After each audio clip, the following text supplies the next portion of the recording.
to Eltingville. We are the comic book and science fiction, horror, fantasy, and role club. Maiden protectors, super collectors, the Eltingville Club, the Eltingville Club. Toys, cards, games, models, toys, cards, games, movies, toys, cards, games, sponsors, Eltingville Club. Hey, it's the Pizza Party Podcast. I'm Pan Pizza. Who are you people? Oh, hey, it's Jim. Nolan. It's Izzy. And Nolan. And we have a special guest today. You can interject anytime you want, Owen, but who are you? I'm Owen Dennis. I'm the creator of Infinity Train. Also worked on Regular Show a lot. Owen is here to tell us about his pilot, Infinity Train, because everyone online just instantly loved it. What is the Infinity Train about, Owen?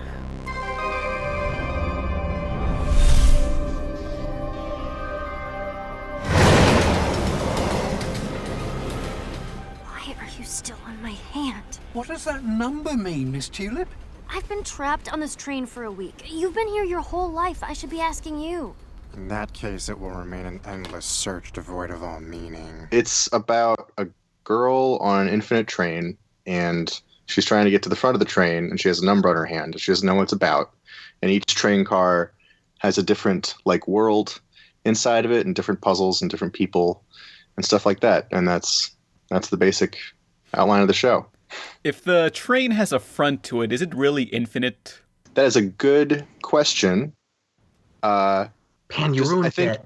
I think that just because something is infinite doesn't mean that it doesn't have at least one end, right? Whoa. No. But we've seen the other end of the train, Yeah. though. We never saw the back of it. I'm pretty sure. I mean, I just watched it. Already, this is flawed. It should have been called... Owen, my dude, I'm just gonna change it to the really long train. Yeah, that's better. And that'll be the new title. That rolls off way better. Yeah. I think that can all fit inside of an infinity symbol, and it'll be fine. Yeah. But what inspired this story? I can't really get super into the details on that because that would start giving away a lot of spoilery stuff. Mm-hmm. Which I think I might have to use that answer a couple of times in this interview, and I'm gonna pre-apologize for that. Mm-hmm. But I came up with it on a plane when I was flying back to America from China in 2010, and I thought about this girl trapped on a plane, but then I thought that there wasn't really a lot to explore if it's a plane, so I turned it into a train, and that was. It's pretty simple. Uh-huh. Was anything like Snowpiercer influence on it at all, or? Snowpiercer wasn't out yet when I first come up with. First come up with it.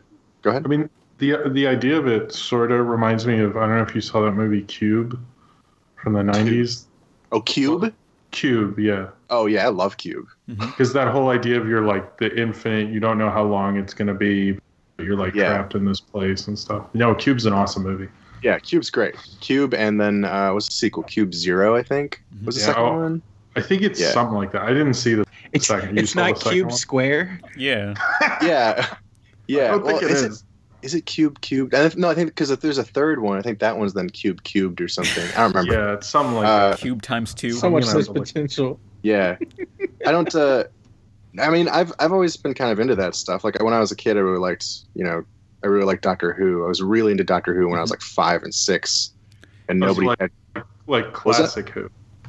Yeah, like classic Tom Baker. Or what Doctor were you into? Tom Baker. Tom Baker was my first Doctor, and it was because my parents had a bunch of Doctor Who that they'd recorded off of PBS, and they had it it was one of the first things I could read on the tapes below our TV. Mm-hmm. So I would just put them in and watch all these Doctor Who's out of order, so I had no idea what was happening ever. So, but it was a lot of fun. I really liked Doctor Who and that sort of thing a lot. Mm-hmm. Well, there's something kind of interesting about watching a time travel show in non-linear order. Yeah. Well, that is the weird thing about Doctor Who, because nobody can even see the beginning, so we're all watching it in this weird order. Yeah.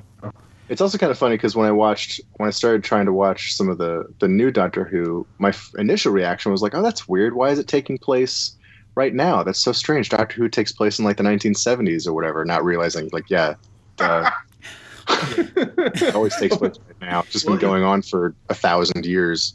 It used to, like, in the Tom Baker days, it used to take place on like all alien worlds and spaceships and stuff. Yeah. And now it always takes place in London, and I really don't like that. I like modern day London, like whenever the time period it's being shot in, there's clearly a time progression.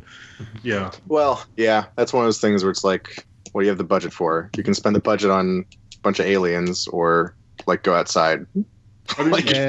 Anyone I talk to from England would say, like, I could never believe it was an alien world because suddenly they're in Scotland or they're in like this area, this country version of England. But to me, like, I haven't been to England that much, so I'd be like, oh, it's like this is where the Daleks live or something. And it's also the other cool thing about Old Who is like you never knew how long each adventure was going to be, so there was always kind of this unpredictability. Whereas when it became always an hour, you're like, oh, it's like safer. But back in Tom Baker, like some of them would be 2.5 hours, some would be an hour and a half. So well, they kind of changed it a little bit, Jim. One of the most recent seasons, they did every episode was a two-parter, kind of going back to that. That's true, but the way like it wasn't as random as at least in Tom Baker, they'd be some that would be like ridiculously long. Like I'd always be surprised, but I don't know. I'm more of a fan of the old stuff, I think, because that's when stuff also again would get really mixed up because I was watching them out of order, whatever tape I found. And you had like that's when Douglas Adams wrote for Doctor Who, and like they had a lot of good. Anyway, sorry, I'm just talking about. Well, last thing.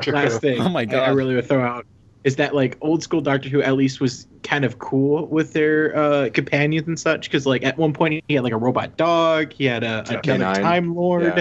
Now we just always get the same like single white female, and then maybe their partner, maybe their boyfriend. Well, I think Doctor Who is always going to be a product of its time, so I think if you give it enough time, it'll change into something else. And these sort of like, oh, it's always like this. It'll feel as you're going, it'll always feel like, oh, it's always like this. But then you'll look back over time and be like, oh, it wasn't always the same. It was a constantly evolving idea. Yeah. And so I think if you watch Doctor Who that's happening right now, 10 years from now, you'll be like, oh, it was actually changing and different and stuff. I just couldn't recognize it because I was too involved with it at the time, I think. Yeah. Oh, hey, so speaking of companions, what's the deal with the robots, the one ones? Where did they come about? What was the idea for them? I wish Don't try to put this back on topic, man. I know nothing about Doctor Who. I wish I could give you a really cool answer besides I drew a circle. Mm-hmm. But I drew a circle. and I put a center line down the middle, and I was like, I don't know.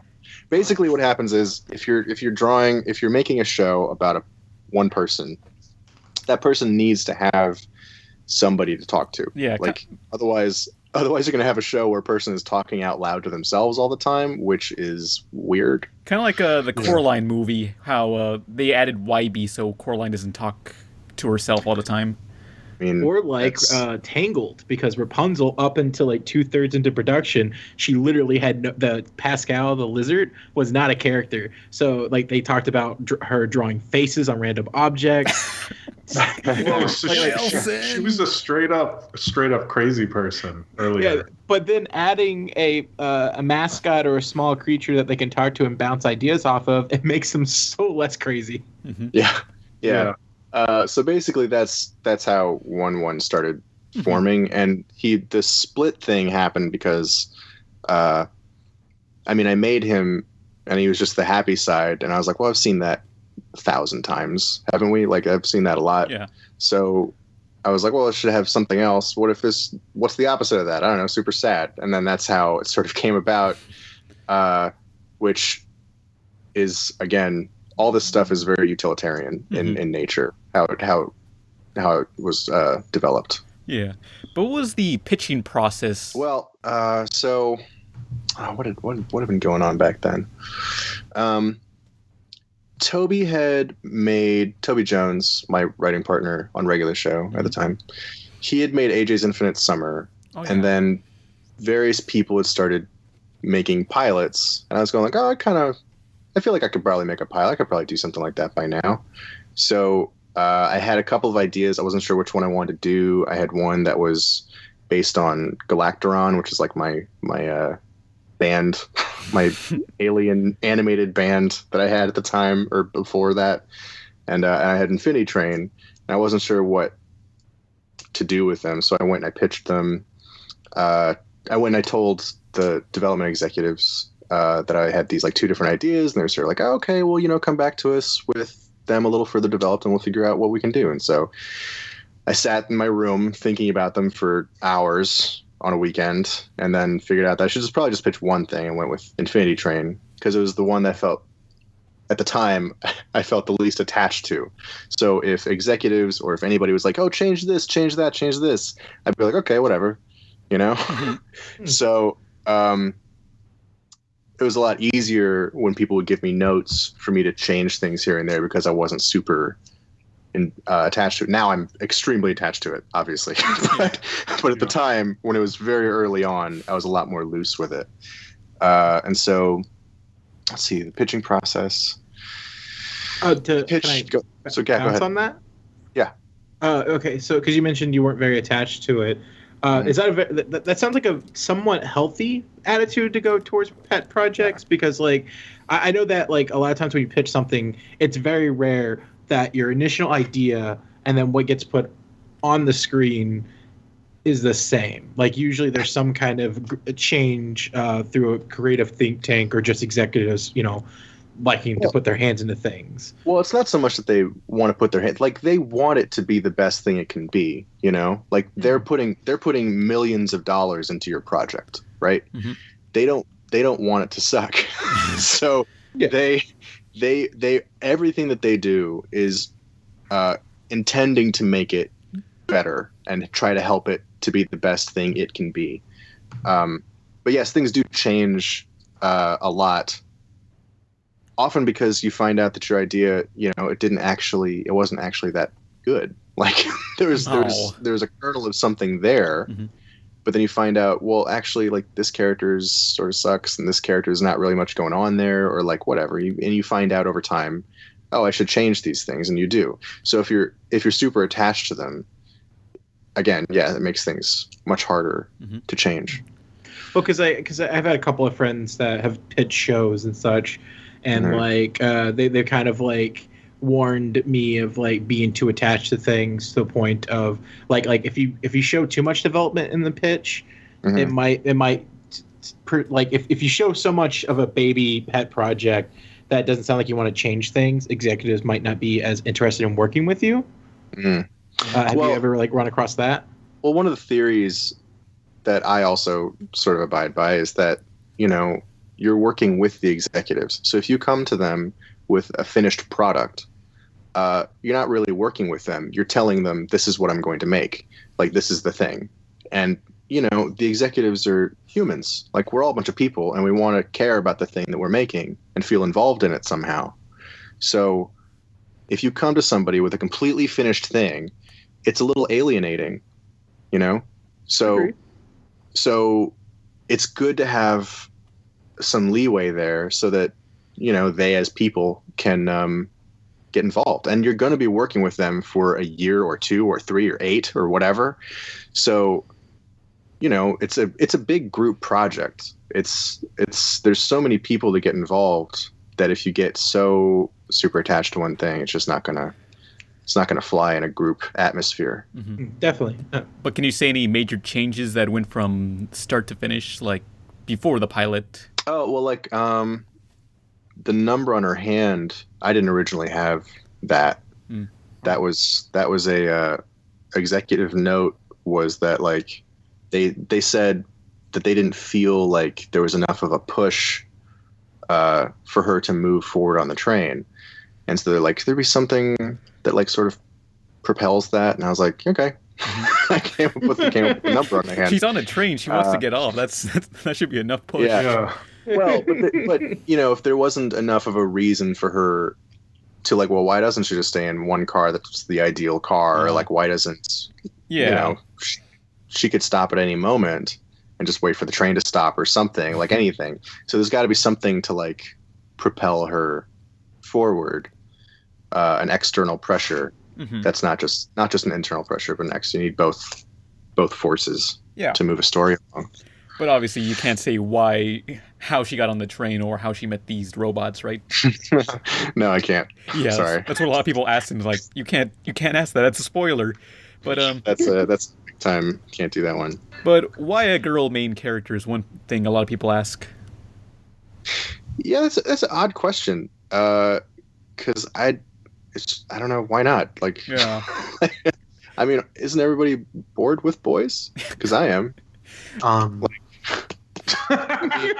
Nolan's gay, so I do want to say props for getting Ashley Johnson. I absolutely loved her performance. Oh, she was that was that leads into a question I really wanted to ask was go ahead. Because you have Ashley Johnson, you have Eddie Hudson, and I can't remember the name of the two people, the 1-1's characters. But how did casting come along?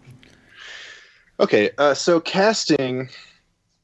Basically, what happens is when you're casting for a pilot or if casting for anything, you get your casting director, and they send out this call for actors, and the actors you give them like a script that's got maybe like 5 lines on it, and then they, in their homes or in their studio time or whatever, they end up with this page of lines, and they're told maybe like, you're a dog.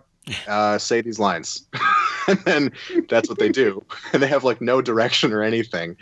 So they just speak in this void about what these dog lines or something. Yeah. And then you end up getting this list of like 100 or more people saying the same line over and over and over again. And they have to find among those lines the best ones. Ernie Hudson and Jeremy Crutchley were both. Jeremy Crutchley played 1-1, the happy half. Jeremy Crutchley and Ernie Hudson both came from that process, and there was just me like going through. And Ernie Hudson was one of the ones that popped out immediately. I was like, oh, that's definitely, he's like my number one. And it's kind of interesting because like you're not even really looking at the names, because you're just sitting in this weird zone where you're just pressing next, just listening to the same lines over and over again from different people, and you don't even like see who the people are that are saying them. So you just so keep there's going. No bias. No, yeah, I mean you can look at the names, but I'm also terrible with names, so it's not going to help. Yeah. So yeah, you just sit there next, and like Ernie Hudson's popped up. I was like, oh my gosh, this is great. Who's this? Ernie Hudson. Okay, all right. And then I looked up and I'm like, oh, okay, Ernie Hudson. Okay. Yeah. And Jeremy Crutchley was the only person who played 1-1, not stupid, which I think was helpful. Like, I always hear stories that when casting robots, everybody always tries to do a robot voice, or no one's ever sure how to voice a robot properly. Well, I remember that I heard that something about that for like Bender and Futurama, but it's I think enough time has gone by since that has happened that people generally are more likely to treat robots as like a normal speaking voice. And all the voices that I got were relatively normal, except that like for whenever they were doing the happy one, it was always like, oh, I'm happy 1-1. I'm like, oh, that's not what I want. And then Ashley Johnson was actually one of the people that I asked for. Like, I didn't ask for many people. I couldn't really have any specific voices in mind, but Ashley Johnson I asked for because of Last of Us. When I was sitting there, I was trying to figure out voices. And I was like, I know what she sounds like in my head. I know I have this, it's like slightly, there's some rasp in there a little bit. Like there's this character she sounds kind of like this. And then I played Last of Us and I was like, oh my God. And I was freaking out. And like, that was how I asked for her. And she was great. Did you play Last of Us as it came out, or like what was the time frame of the production of this? I find so little time to play games and stuff. So Last of Us was when when was that in production? That was 2011. Like I played Last of Us. Yeah, I played Last of Us years after it had come out. Mm-hmm. Basically, I was trying to gauge like how long was the production of this short. So like when you're doing casting, I assume that's kind of early on while you're doing storyboards. So okay, so that would mean this was in this place. Oh, okay. Well, casting that wouldn't happen when you're doing storyboards because the way that pilots work is that you're approved at different like levels. So I was approved to make a show Bible, right? And then I got paid for that. And then if they like the show Bible, then they will approve the next step. And so it goes step by step by step. So I got approved for show Bible, and then I got approved for thumbnail boards, and then I got approved for final boards. And then they're like, yes, we want to approve you to make a pilot out of these boards. And so then it's like, it could have been killed at any one of those steps. So the actual casting doesn't happen until after they approve it and they green light it and they say, yes, we want to do this. But when you're boarding it, you're thinking about it, like you're writing with certain voices in your head, and that's, you start thinking about these characters and stuff. So I remember like while I was boarding it, I was writing down every time I heard a song on the radio that I was like, oh, I kind of like this woman's voice. I'd write her name down, or like it happened all the time. Mm-hmm. Like I was thinking about it for months. Although I still hear her as Tara from Teen Titans. Or Gwen from Ben 10. Oh, yeah. Or this one Bible cartoon called Bible Angel Wars, but no one knows what that is. But since you had one episode to pitch a cartoon, were you debating with yourself what location to show in the train? Yes, because when you come up with a pilot and they give you they ask you to do the show Bible for it. A show Bible, for anyone who's not familiar, is it's like a book that just says everything there is to know about the show. It says what all the characters are, like what the locations are, what the story is. Like it shows everything you could possibly know about the show in this one big pamphlet. Mm-hmm. Sure. Where was I going with this? What was the question again? Were you debating on which locations to show in the train? Yeah. So figuring out which story, because I had a bunch of different stories that I thought were interesting, that I wanted to do. And so figuring out which story to do was kind of a thing, like figuring out that I wanted to do the Korgi one versus like, one of the other ones that I had. And you can only show so many locations because otherwise it starts getting messy and it's not very focused, unless you're doing like unless that's the aesthetic you're going for, which I wasn't. So yeah. But I chose the Corgis one because it seemed like like Infinity Train, it can go lighthearted and it can also get a lot darker. Yeah. And I wanted something that could just ride right down the middle between these two things, so I could show people that, like, I can go this direction, but also, I can go pretty bad. That's what a lot of cartoons are doing now. Like, they get innocent, and then they just go into some other dimension levels of territory. Yeah, love it. But why Corgis? Again, this is another one where it just feels like kind of a boring story, but that's what it is. It's I bought a Cintiq, and this was in the middle of me trying to figure out what story I want to do for Infinity Train. I bought a Cintiq, and it was my first Cintiq, and I was like, all right, cool, sweet, I got this Cintiq, nice big Cintiq HD, this is great. I set it up, and I went over to it with my pen. I'm like, all right, here we go, I'm going to draw something on my Cintiq, and I sat there for 10 minutes with nothing to draw. I couldn't figure out what to do with this thing. So I texted my girlfriend, and I was like, what should I draw on my Cintiq? And she has a Corgi, so she was like, a Corgi. I was like, all right. So I did it, and the Corgi I ended up drawing was based more on my Corgi that I had when I was a kid.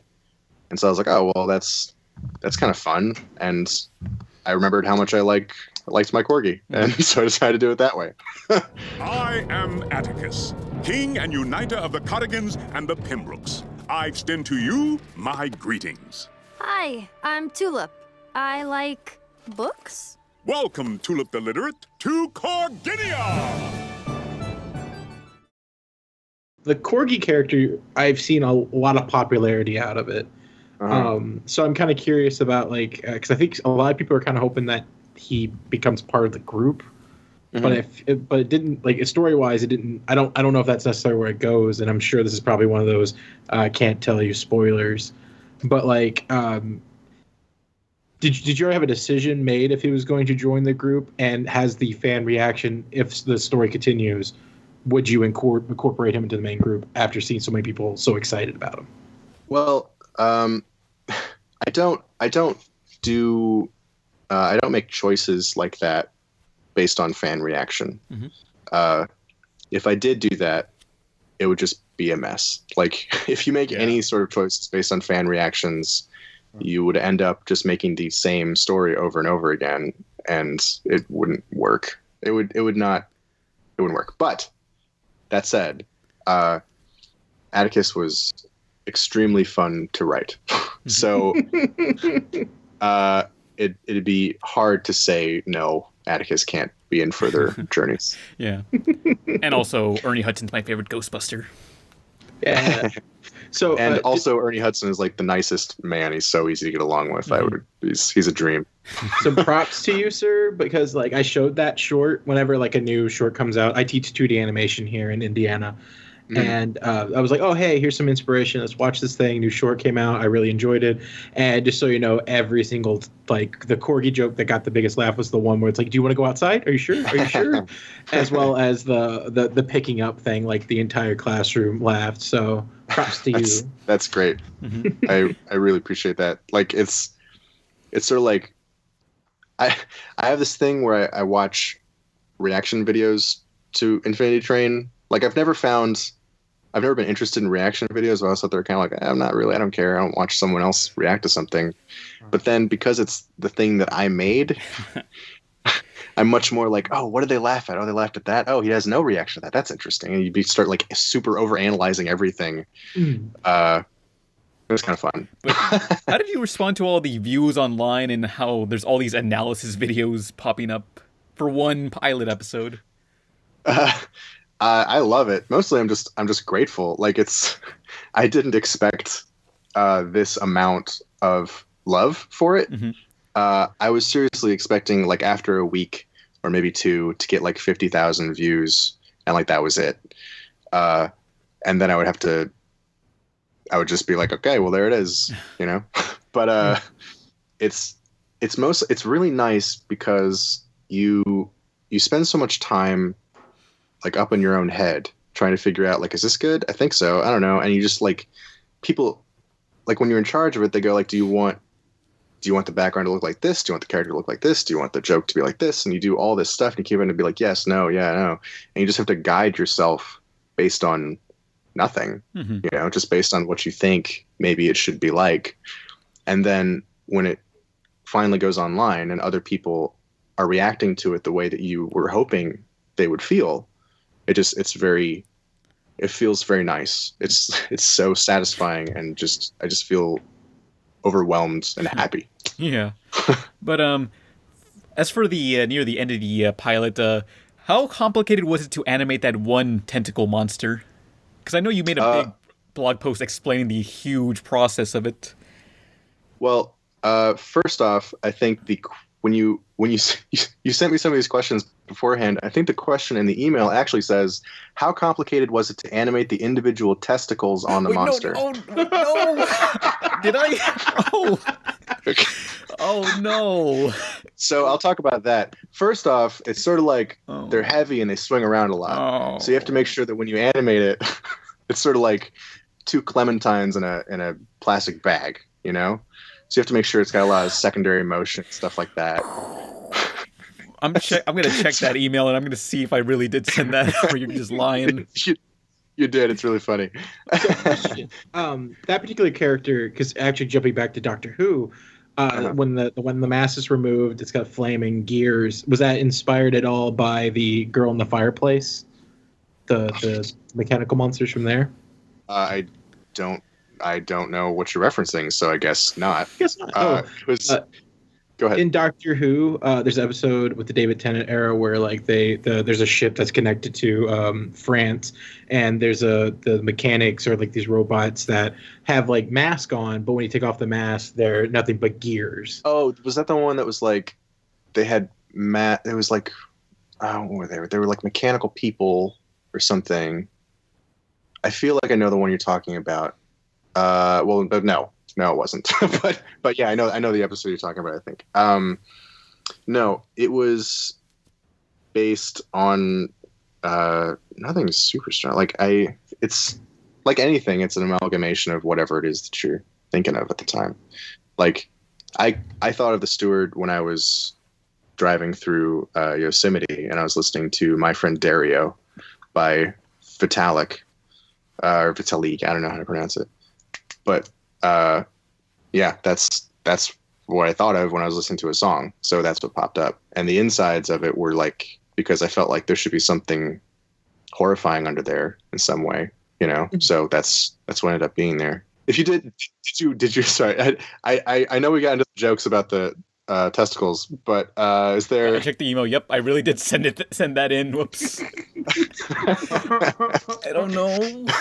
I think autocorrect. Dick on his mind. It could have been autocorrect, but yeah, I'll link below the blog post where you describe the entire process of that the tentacle monster. Yeah, that was very hard and time consuming. Yeah, it's as shown in the blog post. It's very much like Rick Farmelo had come up with had animated all this stuff, and then it still wasn't quite exactly where he needed to, and then I had to draw over it again, and it just took a really long time because there's a bunch of swirly legs all over the place, Then you want the legs to move as sort of a mass, but still continue to have their own sort of mind. Each leg has its own sort of thought process behind it. So it was a complex thing to do. By the end of it, where you're like, I am never animating that again. Yeah. Basically, I remember there was a point when I showed it to my supervising producer, and I went like, yeah, so this is my finished version of the animation. And he was like, oh, okay, so maybe we can change this leg. I just want to, maybe we can print this out and like we can draw on it again. I was like, no. I just put all this into the computer. I just did all this stuff inside the computer. We're not going to print it out and do it in 2D again by hand. No. It's finished. Just let it go. Yes. It's done.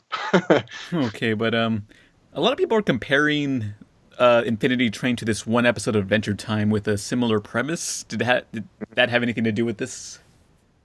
No. Okay. But I can I remember the moment that I found out about that in Adventure Time episode very clearly because I was terrified. Oh.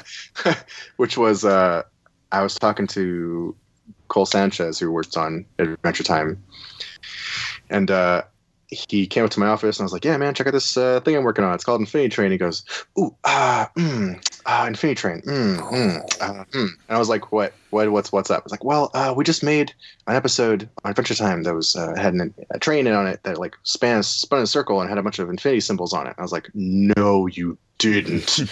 I was so terrified. And then he showed it to me and I was like, oh, well, okay, this has nothing. They have nothing to do with each other, except the word Infinity Train. So it's fine. Yeah, it's close, but they're nothing alike. But yeah, I mean, you do it in a very different way. So it's like that's like what art is you take, it's what you do with it, not just what it's about. So. Well, I mean, there's certain things that are just out there, ideas that are out there in the world, and people do whatever they're going to do with it. Mm-hmm. I've never claimed that Infinity Train is like the 100% most original thing that is ever going to grace this earth. So, it's going to be taking from other things that I like and things that I don't like sometimes, or things that I don't even know that I'm taking from, or like, who knows, there's no way to make that that's stuff. Fine. You don't need, it doesn't matter if it's original as long as it's enjoyable, That's like, you want it. Because like Star Wars isn't original at all. Yeah. It's like so many different things. And that's like, I think nobody really cares that it takes from all these things. So I think it doesn't matter as long as you're what the end result is good and enjoyable, whatnot. Yeah. But is there an ending planned? I have an ending that I have planned. Yes. Yes. So it's not infinite at all. Yeah. What the heck? I can't tell you. Tell us obviously, about the ending in great detail. Just ruin it for everybody. But the ending is just the ending of shit. No, my joke doesn't work.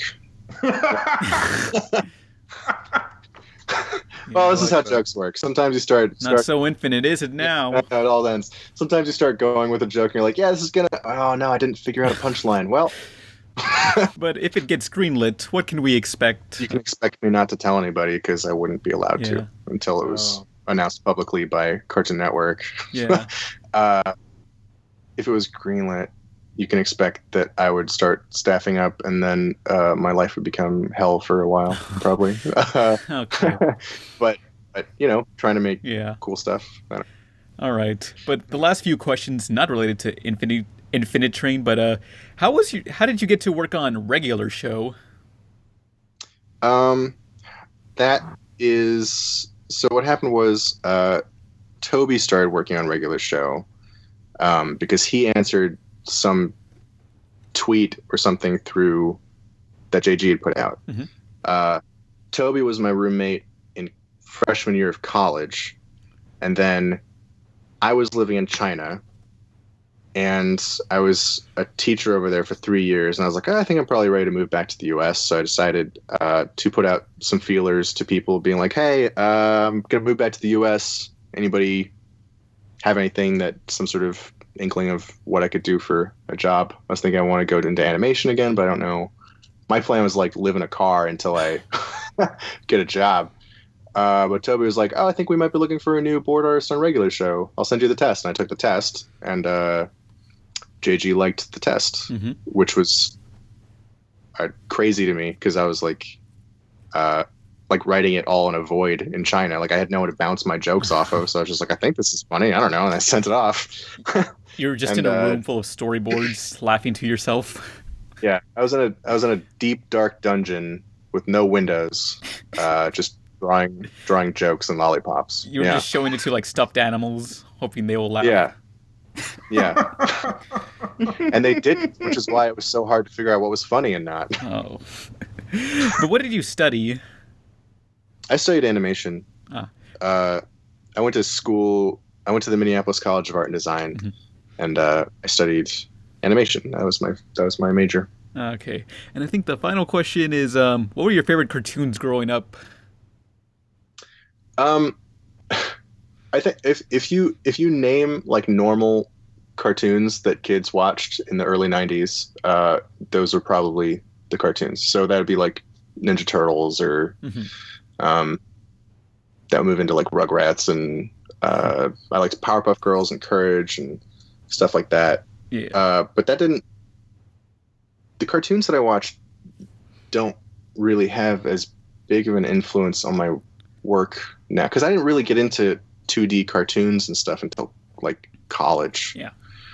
Like that was when I realized I liked 2D. Before that, I was all about like 3D, like special effects. Like that's what I wanted to do. I wanted to go into special effects, like animation, special effects, and stuff like that. And I liked game design and that sort of thing. So, cartoons, they weren't a huge part of my life. Yeah, but they were, but I mean, not as much as I think some of my peers. What got you back into 2D animation?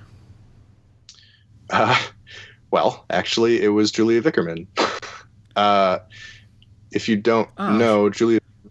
Oh yeah, Go ahead. She made 21 Forever. Oh, Forever. 12 Forever. Okay, I was thinking Forever 21, the store. She founded the company. What? Forever 21, and she is a millionaire. What? Yeah. No, 21 Forever is the sequel. Yeah. Wait, are you serious? No. Oh, she made really, Pat? I don't know. I'm just learning these things. You never know. Shit. She made 12 Forever, but she went to my school too, and she was a senior when I was a freshman, and her senior film was like the first time that her senior film was called, I don't remember what it was called, but it was about this guy and the dates that he went on and like the girls that he met through his life and to his daughter, and meeting women in general. And it was like the first time that I'd ever seen a cartoon, like a 2-dimensional cartoon that wasn't an anime that I hated at the time. I absolutely hated anime. At the time. Okay. Nice save. It's just the truth. I was very stupid. I absolutely hate, like, it was the first time I'd ever seen a 2-dimensional cartoon that wasn't anime or like a happy, stupid, like, whoa, cartoons, like that kind of thing, you know? Yeah. And so it was this eye-opening experience with her senior project. It was so weird, really kind of funny. Yeah. That sort of happened to me when I saw 2 in the AM PM and Regular Show. It changed me a lot. Yeah. That cartoon. It was really, really funny for like a 4-minute little short senior project. Yeah. But I think that's all the questions, unless anybody else has anything. Let's see here. I covered because I really want to know production stuff, and I feel like I got all those out, and as well as casting. And you got all the inspirational stuff, like where things come from. How about you, Jim? Did you have some regular show questions, Jim? Oh yeah, I guess I could. I guess what was it like working with JG Quintel and working on regular show? It was very educational. It was fun and educational. Like, JG is very good at taking like an 11-minute story and making it as clear as possible. Like this person has these influences and they are affected by this thing that is happening to them, and they're going to go do this. Yeah. You know, like, he's really, really, really good at that. Yeah. There have been a lot of cartoons that I've watched where I've been like, why is this happening? Why is that? What's going on? You know? And I don't think that rarely ever happens in regular show. And that's, I think, a lot because of JG. And so that's something that he taught me a lot of, as well as, like, you know, basic stuff that you're supposed to learn when you storyboard, like screen direction, or, you know, how to properly draw inside of a frame so it looks good. Sorry, do you still work on regular show, or are you? I don't. My stuff on regular show is all wrapped up and over with. And we just had the wrap party like on Thursday, I think. Yeah, it's over. Nice. Yeah. How'd you feel about the last season being in space? I was very, very pro space when JG was first pushing it. When he was not pushing it, when he was going like, should we go to space? I was like, yeah, let's go to space. Who the fuck cares? Let's just do whatever we want. Like, that was me yelling at him in a hallway. That's like a very Mordecai and Rigby response. Yeah, so I was very heavily pushing space because I was like, yeah, whatever. Let's just try. I'd rather try something new than still do the same thing we've been doing for 7 seasons. Yeah. You know? Yeah. That's what every 80s cartoon does. Just take it to space, like Fonzie in space or whatever. Yeah, and I was like, hell, I mean, it was really kind of funny because I remember at the time, people would say online, like, oh, regular shows really jumped the shark now, really jumped the shark. And then when we were discussing going to space, I was like, oh, they have no idea what jumping the shark is. We'll show them. We're going to circle the earth to jump the whole shark. Yeah, we're jumping the shark. We're flying way out of the sky. It's going to be, oh man, are we jumping that shark? We're going to fly in reverse time, save Lois Lane. It's going to be crazy. I'm going to jump the shark so hard, by the time I go back in space, there'll be no sharks. And then, it's going to be like that one space movie where time slows down or speeds up. Oh, Spacium, something like that. Is there a regular show episode that you're like particularly proud of working on it, or one that like either you or everyone was like, oh yeah, this is the one? I have a couple. I mean, I have a couple that I'm very I'm very proud of that. So like, I really liked Gamers Never Say Die. Ah, yeah. Which was the one about going on a quest to get this to find Morimoto. Oh, yes. Like Goonies thing. Yeah. Golden Game Badge. I liked that one because I got to do a lot more in the way of like sort of cinematic style shots where the shots were a little unusual for regular show. Mm-hmm. And we got to include a bit of like mystery and like stuff like that in it, which I love, obviously. And then also I really liked working on Brilliant Century Duck Crisis Special. Oh, yeah. Yeah. And I'm really proud of that one. Didn't it start out as just making fun of the weird toys from those miscolored toys that a regular show had as official merchandise? What are you talking about? I have no idea. I don't get it. Oh, okay. But yeah, that thing was ridiculous. The all these anime references and such. Yeah, that one was so good. Mm-hmm. It's funny. I remember after that one, like Toby knows a lot about anime, and I know very little, as I said, because he grew up liking it and I grew up hating it. So I've only in the past few years been like, oh, okay, so I'll watch this one, okay, and then it's like slowly working my way into the massive culture that is anime. But like Toby, like he was able to go like, oh yeah, so there's like this fighting show and this fighting show and this and that. He could like list off all these things, and so I had to sit there and like study. Like I had never seen Evangelion at that point, and like I didn't know anything, so I was sitting there like studying all this stuff and trying to get into it to like make it sort of feel like that. And I remember people online were calling me like were saying like, oh, they're such weeboos or whatever. And I was like, I have no idea what that word is. I don't know what that means. Like I didn't know what any of this stuff meant. But I tried really hard. Oh, the important thing is you tried. Yeah. But I think that's all for the questions. I have one. Oh, okay. One last one. It's the most important one, of course. Yeah. How do you feel about the movie Monster Trucks? What? What? I will see that movie. I think everyone will see it. I am absolutely going to see that movie. I don't know when or how or where I'm going to see it, but I will see it. I can see myself seeing it on an airplane. No, I heard they can't play it on airplanes because it'll literally make the plane explode. Oh, it's too awesome. That is very dangerous. That's I read that like United is like, we won't play a movie that awesome. The plane will explode. That's why they won't play the XXX movies on a plane either. That's the same reason. I get that. That's too much awesome. Yeah. Okay, but is that all for the questions? Yeah. Well, thanks, Owen, for showing up and doing an interview with us. Yes, no problem. Thank you. Yeah. Hope I could help somehow. Mm-hmm. No, I think we got a little bit of insight on for people that are interested in animation. Yeah.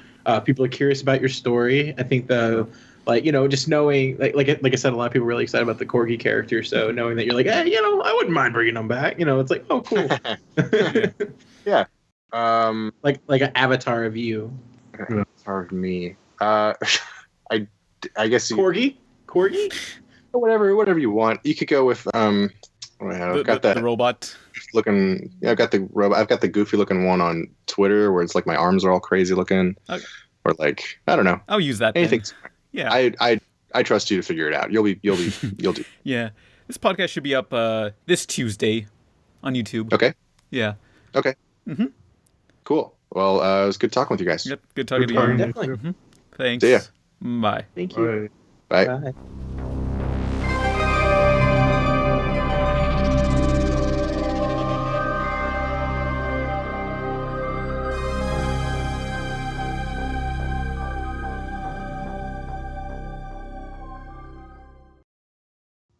Oh, Izzy, you're the greatest. Why monster trucks? Because they recently released a poster of it and it's awful. Like, it's so bare bones. I just think that was like, I did not see that coming. Oh. I did it for you, Jim. Thank you so much. Ooh. That was so. Just knowing your genuine laugh there, though. I was just like, oh my god. Oh, like I'm embarrassed when I see movies with people who don't know this podcast but are friends with me, and they like Monster Trucks comes on, and they're like, "That's so dumb," and they turn to me, and I'm like grinning ear to ear, like, yeah. I'm like, I'm so excited, you don't know. Gotta be amazing. I'm gonna see it twice that night, the preview night. Oh boy, what happened to Nolan? So family came over. He didn't specify, but yeah, he couldn't record, so he just kind of exited. I felt really bad because I realized that like he mentioned the character plays Gwen. I knew he's probably wanting to ask something about it, but like there was like 4 questions that I really wanted to ask. Casting was a big one, so like I jumped at the chance just to make sure that because I try to like keep my conversation my topics close to what we're talking about, so the narrative stays the same versus it feeling like there's like a detour. Yeah. Yeah. Sorry, so I'm like the reverse. We balance each other out, Jim. Yeah. Oh, okay, cool. Yeah. So I threw it in there, and I was like, oh man, he probably wanted to ask more. And then I guess by time he was able to like get back to his subject, he had to mute his mic. Okay. Yeah. But Nolan's gone. But 3 of us are still here. Owen abandoned us, and so did Nolan. But you guys want to get into the news? Yeah. Okay. Oh, are we gonna talk about the Adult Swim thing or no? What Adult Swim thing? About their alt-right comedy show and how people wanted to cancel, and like people are quitting Adult Swim because of it. I don't know. I've not heard about this. Oh, I don't know enough about it to really discuss it at length. But there's like an alt-right comedy show on Adult Swim. And Mike Lazo, apparently he like likes the controversy of it, but like everyone's like, yeah, but this is like the alt-right, dude. Like, and they've had to take out Nazi symbols from it before it airs. Yeah. I don't know. I have no idea what this is at all. So you could be making stuff up, and I have no idea. No, I Googled it. I literally, like, as you started talking about it, there's a BuzzFeed article about it. Hey. Yeah, that's the one I read. But anyway, we don't know enough about it to talk about. I just thought I'd bring it up. Don't worry, guys. It's alt-right, because it's Saved by the Bell. Damn it, man. Yeah! You know what?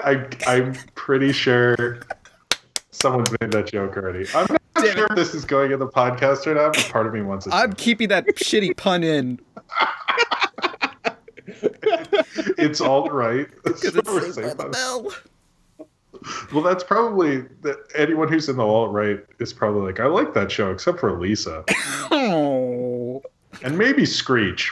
Oh. Because I'm sure there's lots of questions about Screech. Nobody likes Screech in general. Like, he screwed up big time. Yeah, didn't he like do a porn or something? Yeah. That happened. And that's canon with Saved by the Bell. That's of course, yes. It's in the same universe.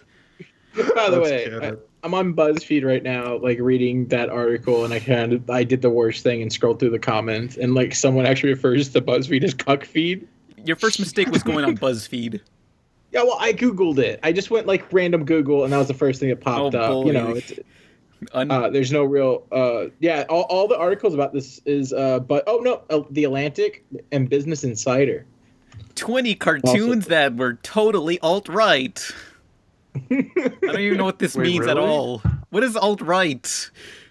Oh, it's basically it's kind of what Donald Trump represents.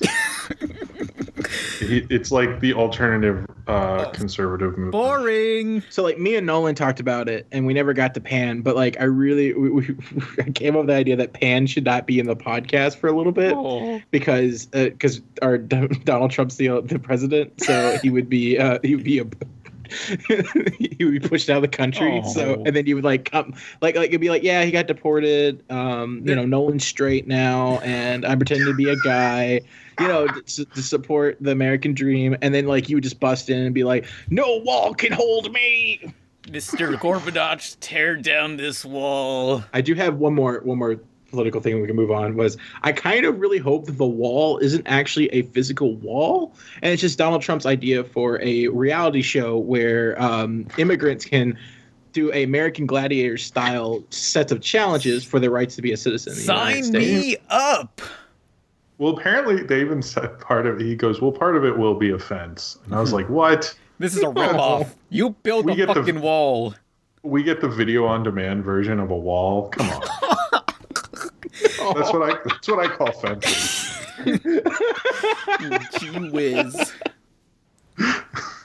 That's amazing. It's like the cheaper. Anyway, I'll stop riffing on fences at All right, no, we don't have to talk about. No. Fences has had it too good for too long. Whoa. People need to know. People need to be aware. But yeah, people in the comments are going to be like, "Man, Jim really said the truth about fences. Finally, somebody." Well, no one's on the fence for fences. Okay, like you're on one side or the other. No, this issue. This is CNN. We lost to China again. But, news! Young Justice Season 3 is actually happening. The long-cancelled, DC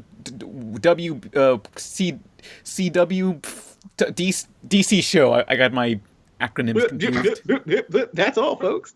But yes, Young Justice Season 3, like this show that was canceled a couple years ago and everyone was freaking out, is finally getting a new season. And although they haven't said what network it's going to be on, so I'm thinking I'm hoping they do Netflix, yeah. Okay, well, first of all, if anyone's shocked by this news, wake up. Because, like, as soon as Netflix starts spreading the rumors that they're thinking about bringing it back, they most likely already had like contracts being worked up and signed. Mm-hmm. Like rumors doesn't just happen in this day and age. And I feel like most rumors are planned to see how people react to it. I guarantee that was to build up hype. Yeah. Mm-hmm. But yeah, like with Voltron, like action cartoons seem to will have a better chance on Netflix since Voltron just took off in popularity instantly. Yeah. Well, it's also action cartoons Like I've tried to get into action cartoons, and you basically have to have them set on your DVR, or you're gonna miss them. Because I totally miss, like that Guardians of the Galaxy cartoon. I was genuinely excited. I still have not seen it. I still haven't, and it's been. I think it's in season 3 or something. Oh wow! It's at least in season 2, but it's like with action cartoons, no entertainment sites write about them ever. It's hard to find out when they premiere.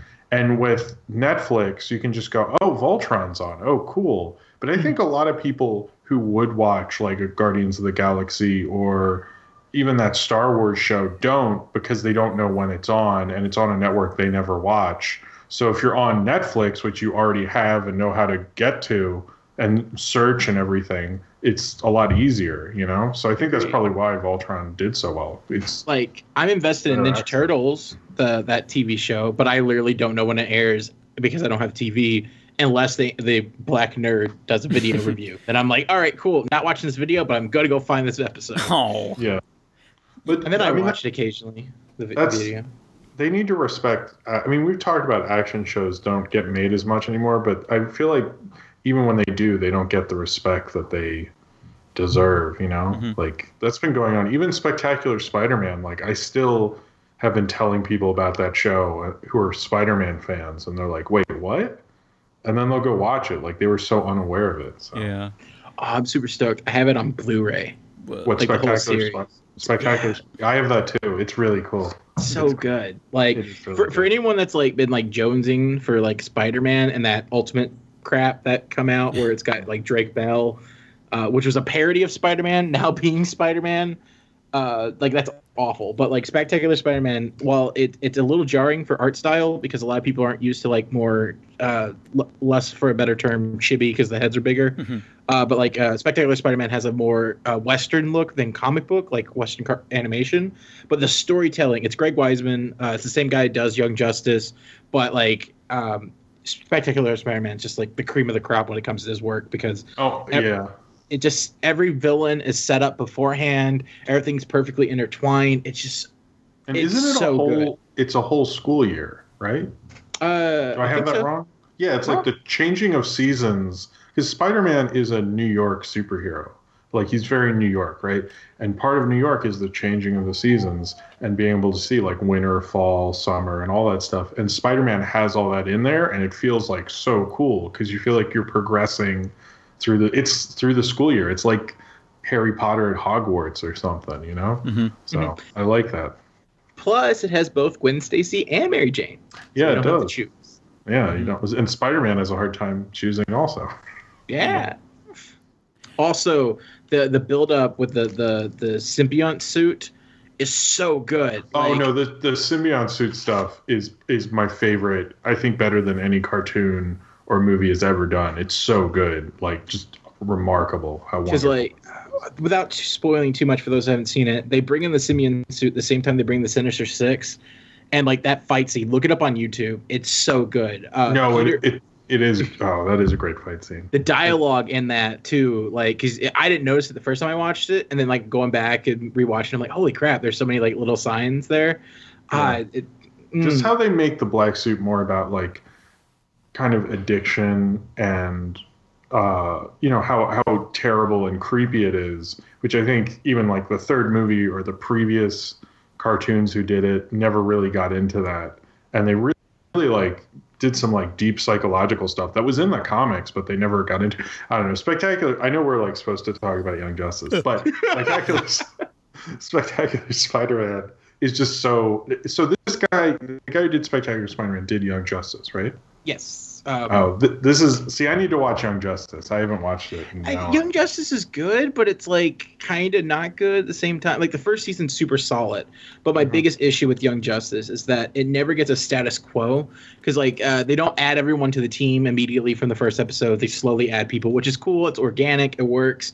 And then like last episode to the first season, they they finally get like the full team, and then the next season is a giant like time skip. And like, in my opinion, if the only way to make your story interesting is to time skip and slowly piece together what happened previously, then maybe your story isn't that strong. Yeah. No, it's not. Time skips don't work as well in shows. They work better in like a movie. It works well. From like, if you're talking about a movie franchise, like from like Star Wars to Empire, it works. But if with a show, you're like, wait, what did I miss? And then the first couple episodes are you kind of learning exposition. Well, that's the whole second season of Young Justice, because like it feels like you jumped into season 4 or 5, because they want it to have like the whole thing is it's Young Justice, right? So the big motif is mentors and then trainees. And so at the second season, they wanted the trainees from the first season to be the mentors of a new team. And so, like, and then it's already been stated that the third season's gonna be another time skip, and then a lot of the details that wasn't specified in the second season is in a horrible, horrible video game. Oh God, I remember they had that video game was a cross promotion sort of thing. So Young Justice season 3 is coming out. Yay! But yeah, that's Spectacular Spider-Man. Yes, just watch Spectacular Spider-Man. I feel like every couple months we praise Spectacular Spider-Man, but it was really good. But next bit of news, the next Pokemon season for the anime Sun and Moon will be on Disney XD and not on Cartoon Network like it's been in the UK. Wait, in the UK? Yeah, did no one read that thing? No. Yeah, because I kept seeing everyone like specify, because in the video it never says like what the actual like when it's airing, but then the comment says will be airing in the UK on Disney XD and so. I don't think there's a US date. I mean, I might be wrong. It might be Disney XD here, but usually things don't air on the same channels and overseas. Yeah. But speaking of weird overseas airings, in Mexico, they don't play Fairly Odd Parents on Nickelodeon. They play it on Jetix, or which is basically what became Disney XD or Toon Disney. Yeah, so it's like, well, this is wrong. This is not where the show belongs. It should be on Nickelodeon. What's going on? Oh yeah, or like Teletoon had like it airs like regular cartoons and then also Clone High. Mixed into it, and it feels a little weird because Clone High is so clearly a more adult series. Yeah. But I guess next bit of news, Ghost in the Shell. The trailer came out, and it looks like they're doing shot for shot some sequences from the '90s movie. I mean, I don't know. I know Nolan really likes it. Yeah.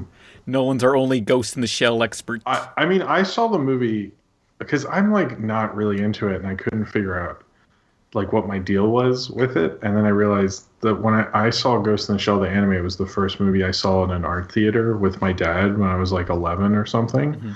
So I was like, oh, that's why this movie pisses me off so much, because like the anime like is like a big point, you know, like one of those big points in your life type things. And but I don't really. To me, it just looks like for all those people who say Blade Runner is the best movie ever, like they'll really love it. But I still am like, it's the guy who did Snow White and the Huntsman. I mean, are we really like, if someone told you the guy from Snow White and the Huntsman made this movie about a robot assassin lady, you'd be like, eh. So like, I still think of it that way, but I'm still gonna see it. I don't know. Mm-hmm. I don't know. How do you feel about it? Oh, well, generally, I never cared for Ghost in the Shell because it's like, wow, this is fucking boring. Oh my god.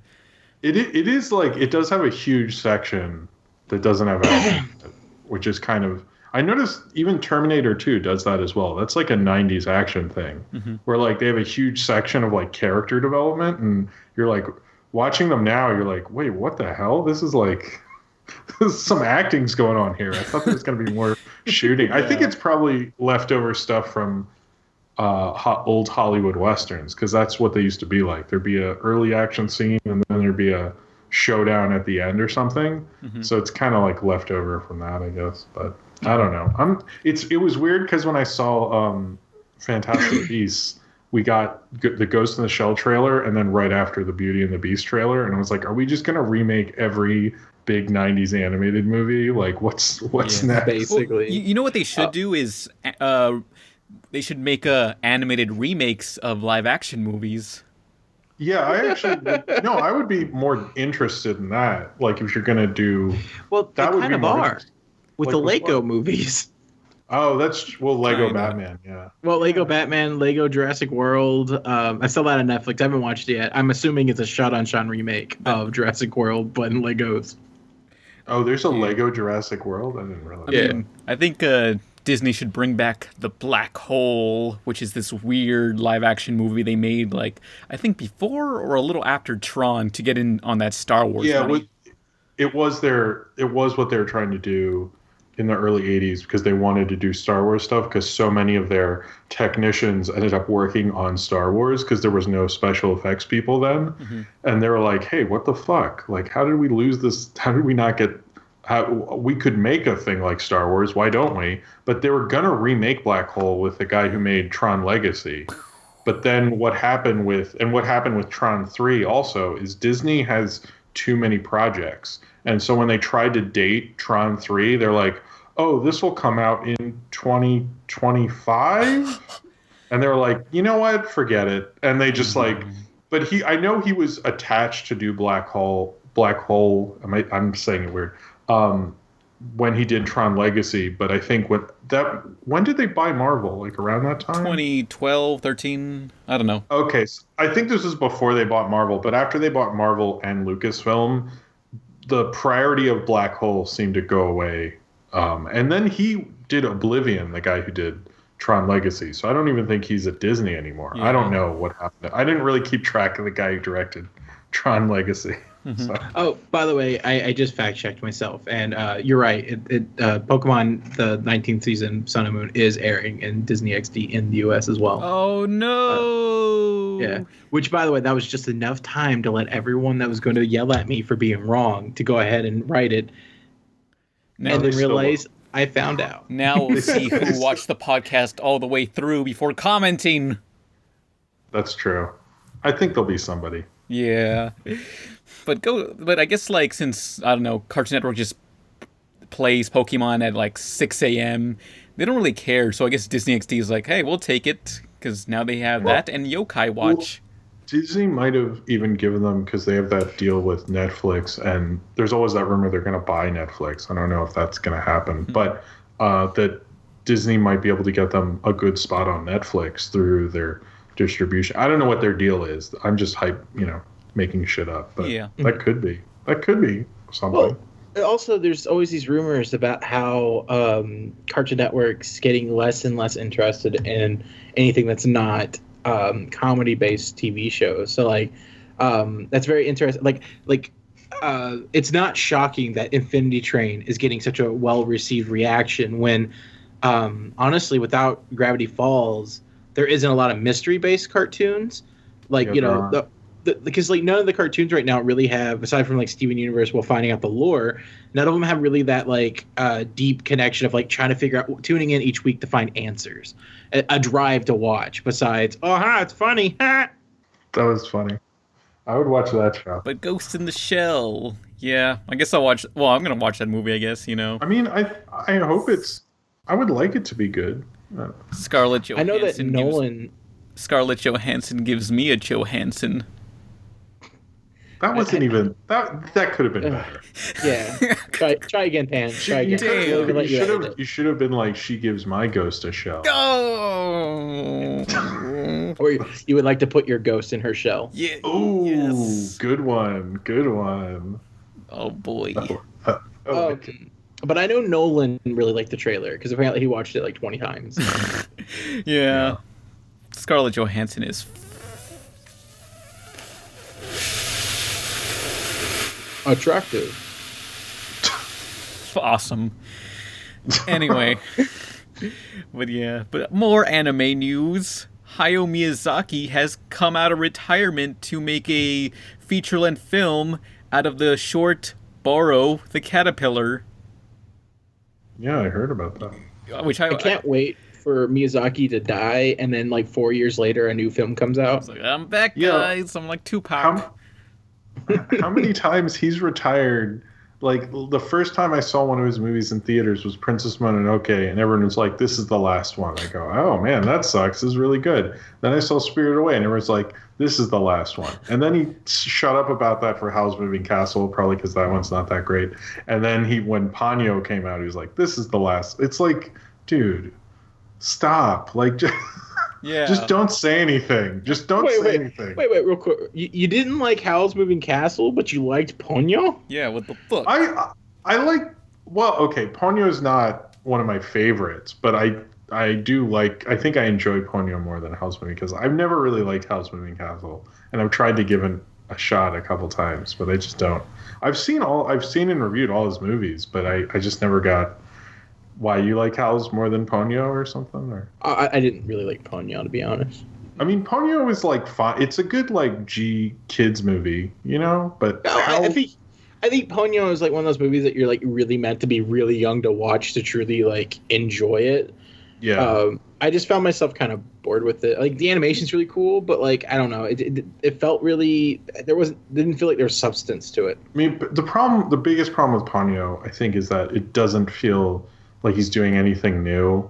It's like a lot of stuff from his early thing he did with Takahata. I think Takahata directed it, called Panda Go Panda, does the same flood thing, because he apparently, where he lived in Japan, I think had a pretty epic flood at one time, and he always remembered that, and that's in there. And there's a lot of kind of Totoro-y stuff in Ponyo as well. So Ponyo is like more of his, like, if you're a band and you're like, this is us recapturing our sound kind of album. And it's fine with that, but like I've only seen Ponyo like when I saw it in theaters and when I reviewed it like a year or so ago. Like, it's not, I don't know, it's no Totoro or Spirited Away or even A Wind Rises, I just didn't think it was like as good as his other stuff. Yeah, I don't know. Howl's Moving Castle is the same. I just never got into it as much, but I know people like it, so. Yeah, we do. But what I wanted to say is, like, can you really retire from the creative field? I mean, if John Callahan, the guy who made Pelswick, can get into an accident and be paralyzed and can barely draw and still make cartoons, like, I think Hayao Miyazaki can be in a retirement castle and make cartoons. I mean, I think honestly, it's a better idea to just not say anything about that. And then people are like, oh, hey, he has a new thing. Because, and then like years later, if it's been like 5 years and someone in an interview is like, are you going to make another movie? And they're like, I don't know, man. I'm just kind of chilling out. Fuck this shit, I'm out. That's much better, because I just don't feel like you don't want to do the Jay-Z thing. I think that really ruined. What? I just want to see like Miyazaki be like, yeah, I'm done. I'm out of here. I'm done. I'm over it. I'm just gonna go home and sleep. You'll be back. Yeah, basically. Look who came crawling back.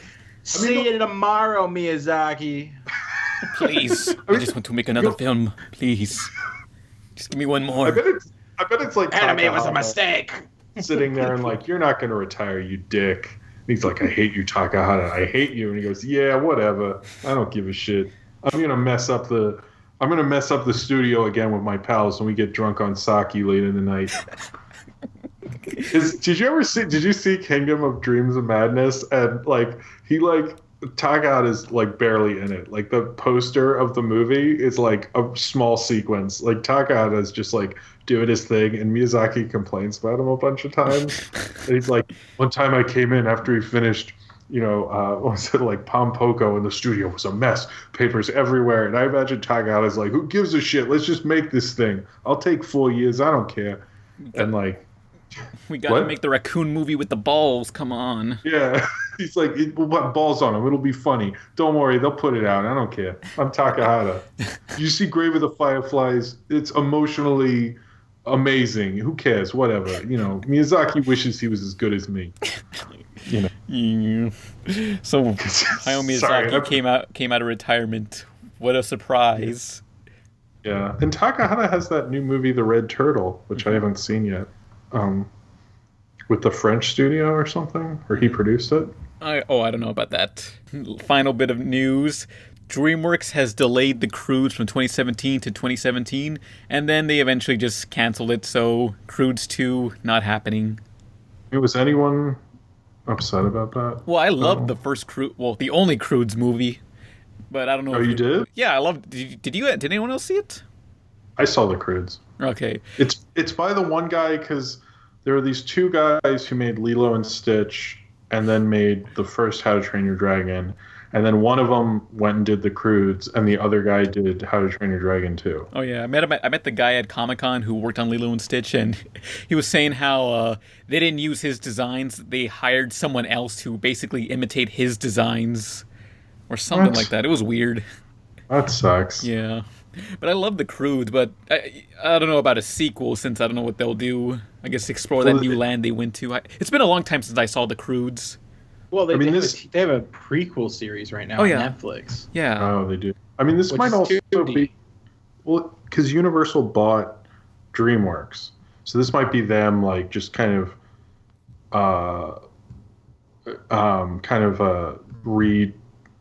reorganizing what they want DreamWorks to do. And they might go, Croods, but Shrek 5, or however many Shreks. Because they said they want to do a new Shrek. Like, they're really... Not to make another Shrek joke on the podcast, but they really said they want to, and I know How to Train Your Dragon 3 is kind of safe, but it seems like any of these other possible sequels are probably going to fall by the wayside. I don't know what else. Like Home 2 probably won't happen. Mm-hmm. I don't think anyone's like super upset about that though. Oh. No, I don't think anyone is at all. Oh. And then there's way too much Madagascar like spinoffs and such, so I think we're kind of okay with that one kind of going away for a bit. Penguins didn't do well, so I think they're ending the Madagascar. Well, they did. They just released another Netflix series with the Penguins, Damn. so I guess they're still like that might have been like too far in production for them to quit it. Mm-hmm. So I might as well just like throw it out there. And then Kung Fu Panda had a good, healthy run.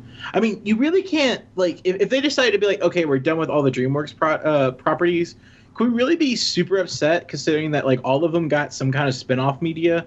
Because even Home got a, like, cartoon series. Megamind didn't get shit. Oh, yeah, well, besides Megamind. And that was probably, as far as story goes, like, its whole meta-narrative about, like, the nice guy thing is probably the strongest out the set. Mm-hmm. But it's also smart. So that's probably why I didn't get a lot of attention. Oh, yeah. I loved Megamind. But, hey, at least we have Trolls. Ugh. Jim fucking hated the review. Like, I saw Jim's review and Palio's review side by side, and it's like two polar opposites. Yeah. Paleo was like, damn. Because I called it fascist. Yeah, okay. Well, the Trolls movie, like, I felt it was... I thought I had a lot of fun with it, but I felt the movie was very one-dimensional because, like, they basically solve all their problems by saying, hey, you should be happy. You know what? Yeah, that's... I don't agree with... See, the thing is with DreamWorks is they feel like they're not progressing, whereas, like, Disney and... Well, okay, if you're comparing them to Disney, like Disney makes something like Zootopia, which is like, hey, let's talk about race relations. And Trolls is like, hey, stop being so sad, be happy. And you're like, no, my emotions are complex, there's a lot going on. And go, no, be happy and sing a song. And you're like, fuck you, Trolls. Yeah. Fuck you. I just don't. Because like, it was the worst. Yeah, because Inside Out came out like last year, and it basically said, "Hey, embrace your emotions. You feel sad and let it all out." But Trolls is like, "Nah, feel happy." Some kid who really likes Trolls is gonna have a bad drug addiction and not know how to deal with it. Like, so thanks, streamers. Why aren't I happy? It's just like, I don't know. There are a lot of like I know people get mad at kids movies for like, or certain movies for cursing and violence.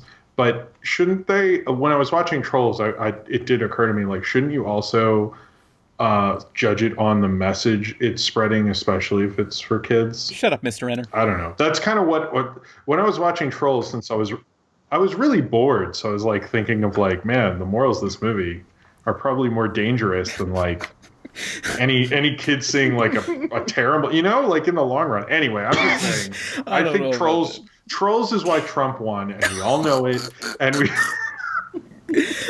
I mean, I think the Trolls were behind it because look, Trolls came out on Friday. Trump wins on Tuesday night. Looks like we all got trolled. Oh. But that might be too high caliber of a joke for this podcast. But I mean, yeah, the movie was very one-dimensional. Of just like, I don't know, like it felt like all the plot lines were taken from like Secret Life of Pets and Toy Story 2. Just like, oh, yeah. Here's a guy who betrays them and is just irredeemable after that. I mean, they even did similar jokes that I'd seen in animated films from this year. It was just very like, I mean, I kind of like I forget about it a lot because I'm like, oh, that came out? Like, it just so like washed away. It's doing well, but, I don't know. Say what you want, but all I know about Trolls is that toys look really cute. Yeah. I mean, they did a good job with like making everything actually look like felt, and the technical aspects of it were cool, but it doesn't do. DreamWorks has always been really good at the using light in their films, or the lighting in their movies and the cinematography, and that Trolls wasn't very good at. But the look of the felt and the look of the characters was actually really cool. So. Yeah. Also, it's kind of the polar opposite of the movie Angry Birds, because they both follow a cynical person in a happy society, except one the cynical person wins, and the other the cynical person becomes happy. Oh, that's true. Yeah. Although I think I liked Angry Birds more than Trolls. I think Angry Birds was more like, oh wow, this was way better than, like, it wasn't way better, but it was just like more technically proficient than I thought it would be. And Trolls, I was like, DreamWorks, I expect more from you. The best video game movie of all time. I mean, I don't know if by default. Yeah, but I like Trolls better, although I did feel like it was very one-dimensional, but I felt like it did give a joyful feeling when watching it. But the movie just ends. Like, they ran out of animation budget, and it's just like, okay, it's over. I've got this feeling. It's time myself. All the song, that movie, I don't know. Doctor Strange was more my thing, I think. They blew their entire budget on all the songs, I guess. Yeah, well, Justin Timberlake was the music, like, he arranged all the songs in it and everything. So even Sound of Silence, like, he produced that version. And I don't know. I didn't like it anyways. He's got the powers. Yep. He's got the cave. The cloak of levitation. It likes you. Stop. On November 4th, he's the hero we need. Doctor Strange, rated PG-13. I haven't seen Doctor Strange yet, but so far, the funniest thing I've seen of it is that Game Theory and Film Theory did a Science Debunks Magic. Well, no shit. yeah. Basically, like, really? Okay, cool. I'm glad that was a video, Matt Pat. Izzy, is this one of those things where you get mad at the title and you didn't actually watch the video? Because I feel like if you... I have not watched the actual video yet. Okay, I bet if we watch the video, we will look stupid because we're making fun of something that we didn't click on, Oh, no, I plan on watching it after I see Doctor Strange. I just haven't seen Doctor Strange yet. Okay. So and I didn't want spoilers. Yeah, but I love Doctor Strange. I just think it's really funny, that title, just like, Doctor Strange, magic isn't real, proved by science. Shit. There's no dark dimension. Damn. But I like Doctor Strange. It was a pretty good remake of Iron Man. Yeah, it is. It's very close to the Marvel kind of origin story mold. Yeah. But I saw it twice because I saw it the first night it was out, and then my dad's a huge Doctor Strange fan, so I saw it again with him and in 3D. So, but the second time I enjoyed it a lot more. But you kind of have to realize it's so within its own genre and an origin story. And once you kind of let go, like the first time I was so like, oh, I've seen this before. But the second time I liked it more than the first time, which was surprising.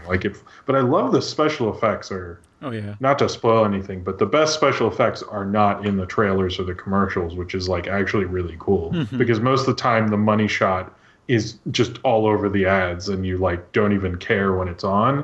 But in this, like the cooler, trippier stuff, they haven't even shown you. So it's actually, they did a good marketing job because it actually enhanced it. But I mean, I liked it. I'm not a huge, personally, I don't know much about Doctor Strange. My dad does, but I thought it was, I might like it more than a lot of the Marvel origin stories if I don't count Guardians, which I don't.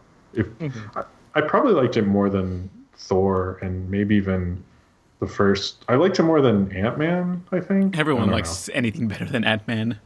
I mean, that and First Avenger kind of tied, I guess, for me, if I'm doing that. Yeah, I think this was my favorite Marvel movie since Winter Soldier. You didn't like Civil War? I don't know. For some reason, I like Winter Soldier a lot more since it wasn't really a superhero movie. It still felt more of an action. Yeah, well, that's the cool thing is when they do stuff like within their own different genres, which I liked about Doctor Strange because it's its own magic thing. Anyway, Izzy, what were you gonna? We haven't seen magic in this universe yet. Yeah.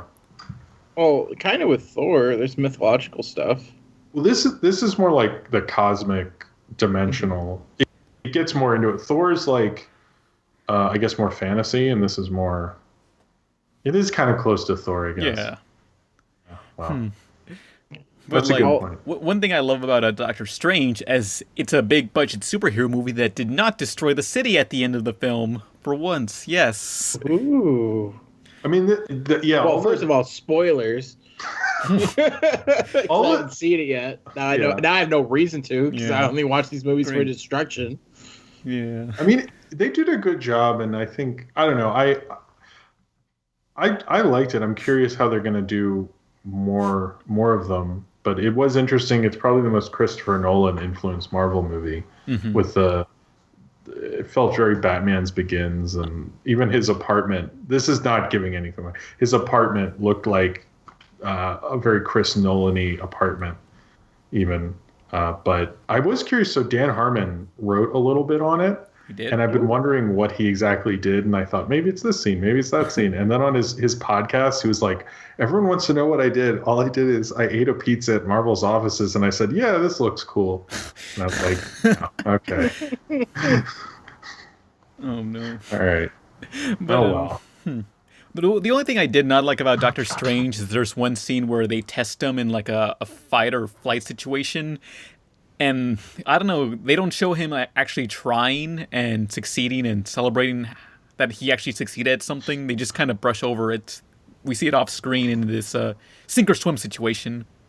Oh, yeah. That's a good point. They probably shouldn't have done that. Yeah, that really threw me off. Like, why'd they do that? Like, this movie would have been perfect for me, but they just had to remove that one scene. What you don't know is that the writers designed that one scene just because this one podcast would talk about it. Oh, no. Whoa. So we fell right into their trap. Wow. But I guess that's all for Doctor Strange. Yeah.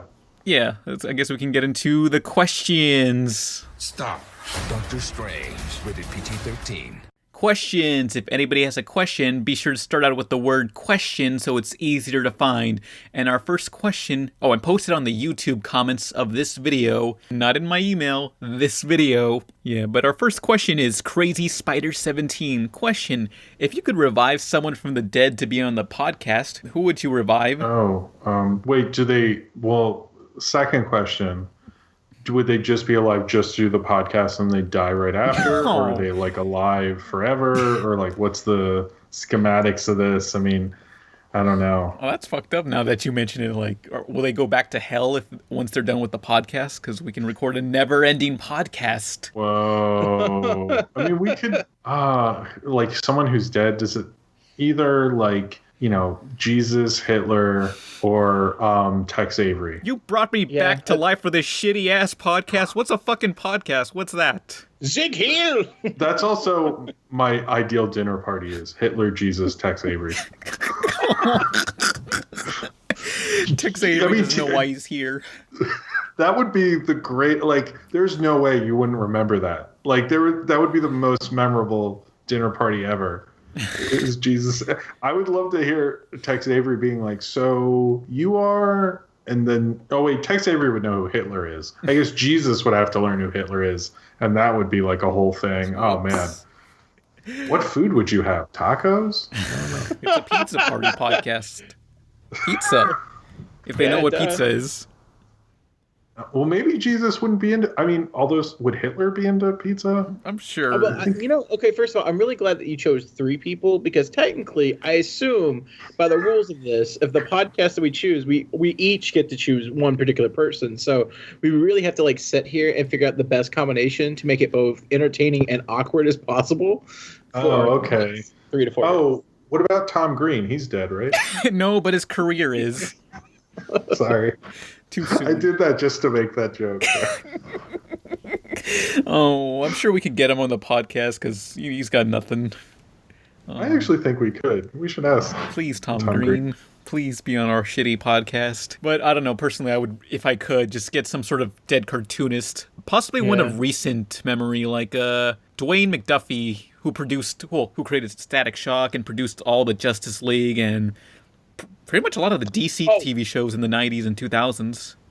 Jumping back to Young Justice, one of the things I really regret was that they kept teasing Static Shock to becoming a character, and he never became Static Shock. Oh, so they just had him, but he didn't call himself Static? They had Virgil. Like they had Virgil, he showed abilities, but he never like put on the costume and took on the mantle. I think season 3, he's most likely a shoo-in. So that's... But Static Shock's like my favorite of the DC superheroes. Mm-hmm. To me, he's like the Spiderman of DC. Mm-hmm. But it's really surprising to me that since Static Shock has not appeared in Teen Titans. Yeah, that's true. Yeah. What the heck, Zach? Has he shown up in Teen Titans Go? Nope. Or? Nope. And they hinted it too in the Static Shock show. Yeah. Because there's a scene where Static meets Batman and Static asks, "Where's Robin?" "He's with the Titans." "Who?" "You'll find out." No, you won't. This is bullshit. You'll never find out. Static Shock had a bunch of stupid crossovers with like DC superheroes and like NBA All-Stars.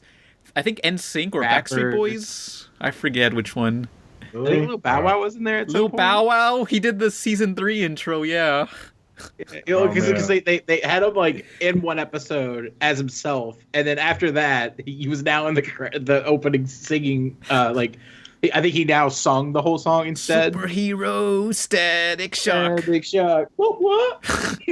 That era of like Lil rappers in the 2000s. It was Lil Bow Wow, Lil Romeo, Lil Wayne, Lil Jon. Okay. Real talk, Static Shock, the first like season or 2, it was kind of bad with like the talk, like the dialogue was trying to be super urban, and it didn't quite figured out what it was doing. But then when they added gear to the cast, like made the sidekick become a superhero. And then they changed the intro, and like more or less, it's when Virgil changed out that awful multicolored outfit and just start wearing sweatshirts, and they realize, oh wait, we can make this like actually watchable. It gets really good. Mm-hmm. Yeah, because the season 1 art style looks almost like Flash animation. Everything's so overly saturated, but by the end of it, it looked more like Justice League in the style. The colors are toned down.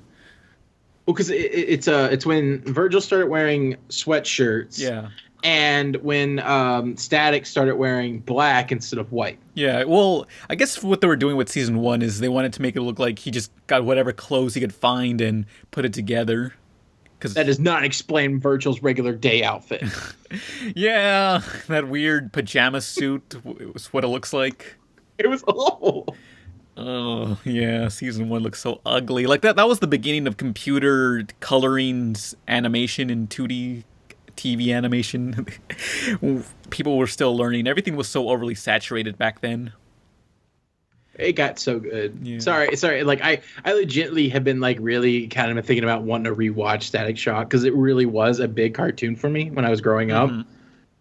Which is weird because, like, it's not weird, but, like, being a white kid, you know, usually I feel like I would get more shit for liking, like having a black character be so prominent to me. But, like, you know, like, you poser or something. Well, but no, like, Static Shock's really important to me. No shame in that.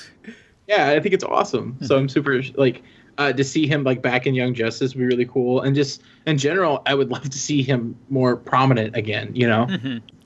Yeah, but one thing that related to me, even though I'm Mexican, there was an episode where Static Shock goes to Africa and everybody, like, Static says, hey, wait a minute, we're in Africa. What's with these cities? Why isn't everything a desert? And people just tell him, like, yeah, Africa has other things besides deserts, you stupid idiot. Which is basically the same with me in Mexico. Like, always Mexico is portrayed as this orange desert. Yeah. Any other dead celebrities you want to bring back to life and put on the podcast? We haven't had a fetish guest in a while, so I think Betty Page would be great. That's not really a fetish. That's just pinups. Well, she did pinups and a lot of fetishy stuff, like, early on. I mean, granted, like what? R-rated content back then is, like, showing your ankle, but, you know, she did a lot of, like, spanking and being tied up and other stuff. True. That's normal. Everyone's into that today. Today, but in her era, it'd be really cool to hear from her perspective how that's how she got into modeling and everything. I think it'd be cool. Sorry. I would say, actually, Winsor McKay, who's, like, kind of started animation, or... Oh, shit, I forgot the other person. Never mind. Just Winsor McKay, then. Although, well, I would like to see a voice actor, Eartha Kitt, even though she did more than just voices.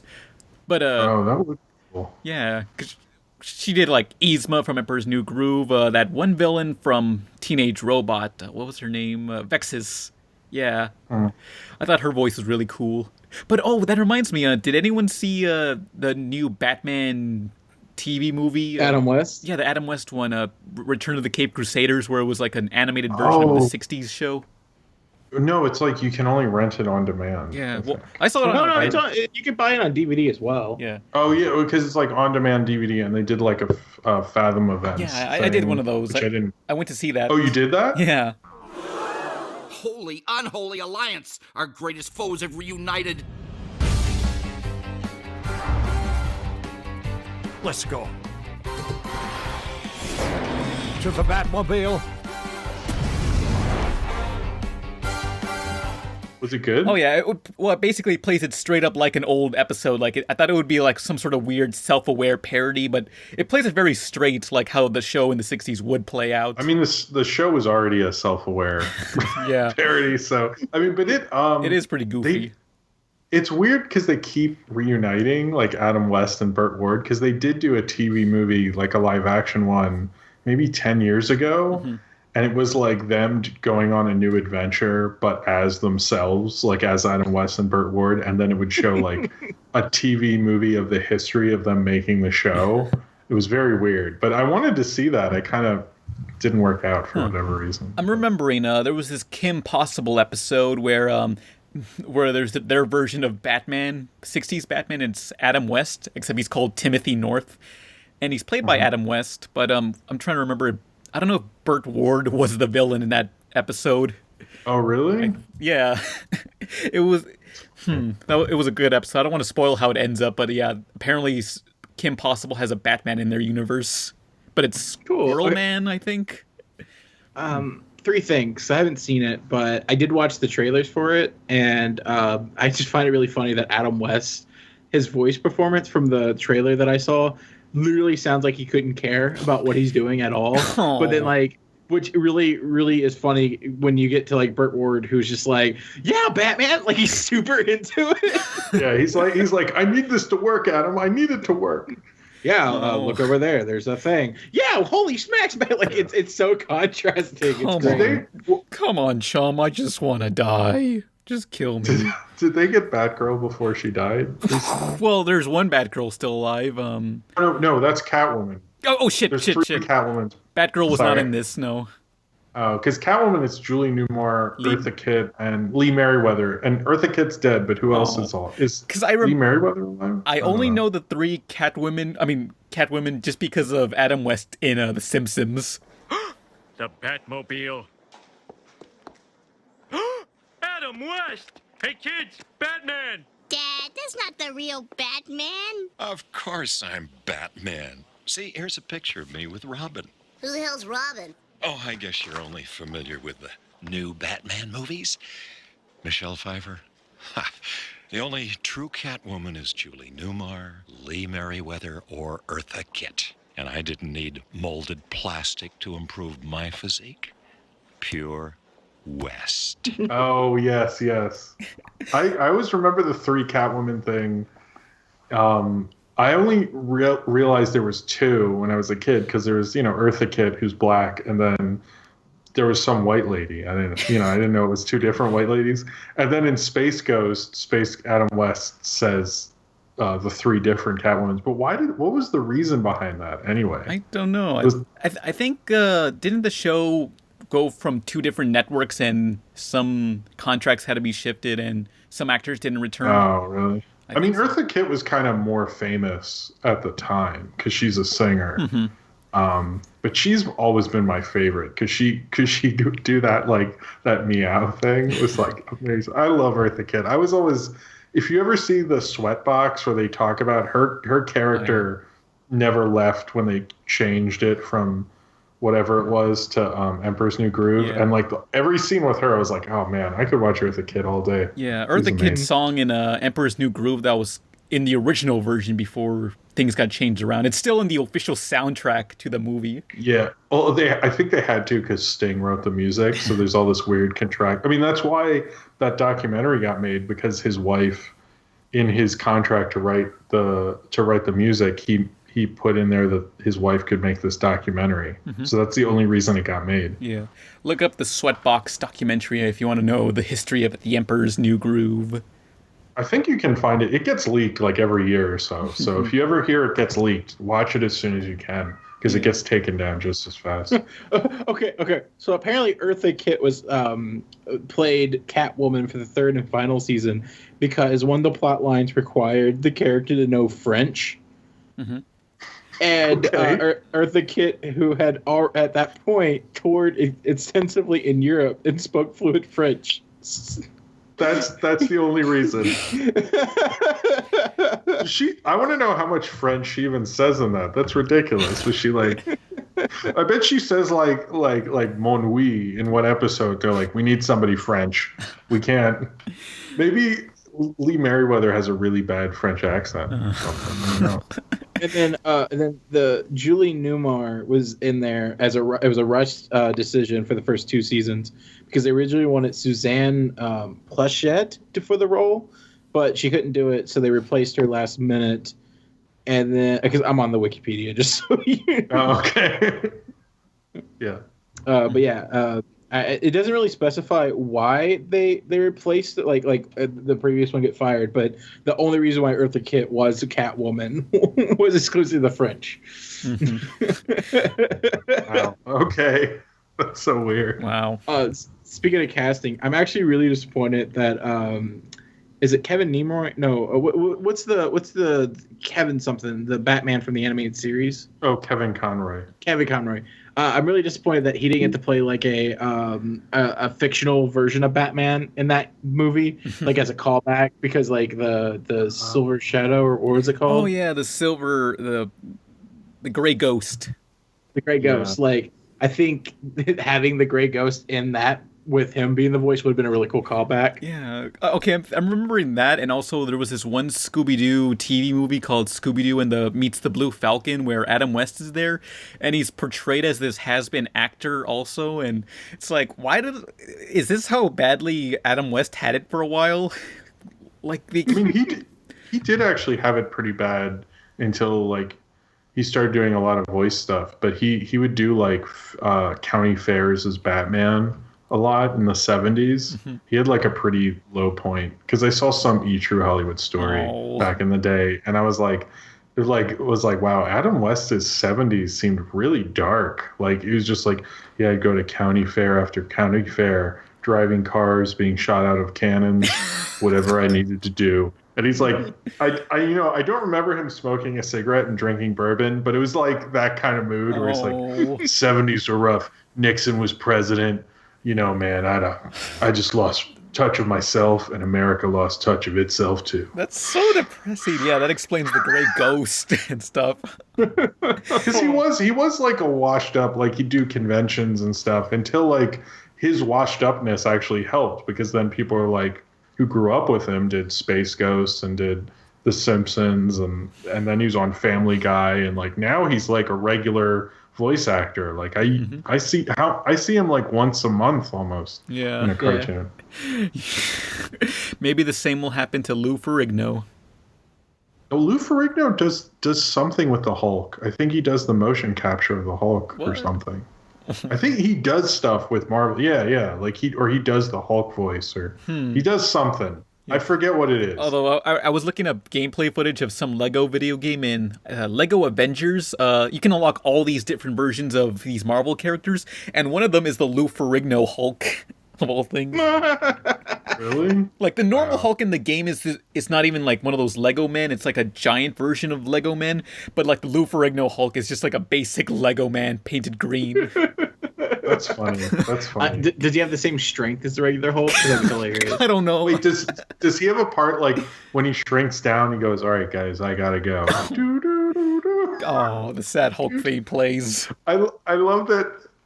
I was thinking about that show recently, and I was like, man, he never fought any supervillains. He just fought. The only thing he fought was existentialism, and he never won. Because he's always like sad hobo, like I can't make it in this town either because I'm the Hulk. Moving on, like. Aw, I just want to take care of him now. I want to protect him.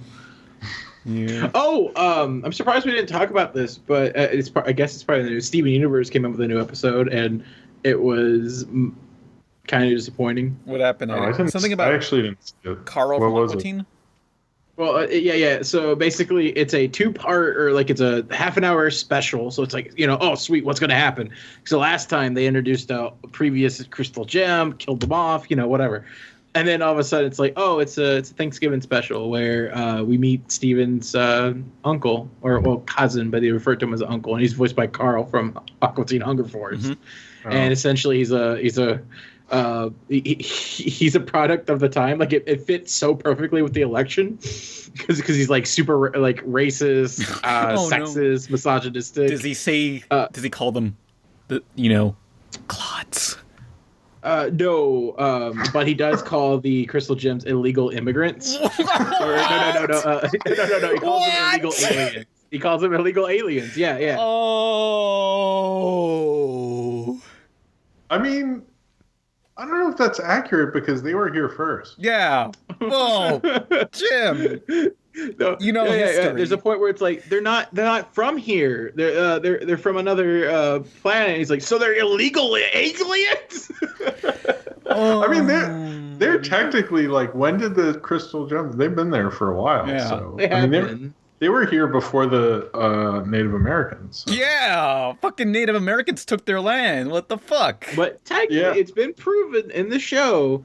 Pearl specified that they're not technically legal citizens.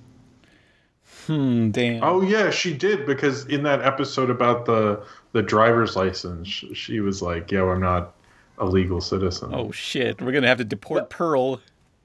Well, all of them really, but like, yeah, he calls them hippies because he's like, weird colors, interesting hairdos, gems. These ladies are hippies. This is why I voted for Mike Pence. Reagan didn't die for this. It's just. It's not a bad episode. It's just like when you go, hey, it's a half-an-hour special. people were expecting like a new fusion, something plot oriented, and instead it's not filler, but it's kind of fillery, you know. Like we did learn a little bit about Steven's family. Oh, we found out his last name's not real. It's all a fucking lie. Steven Universe. Yeah. Steven's Universe's name is Steven DeMayo. DeMayo.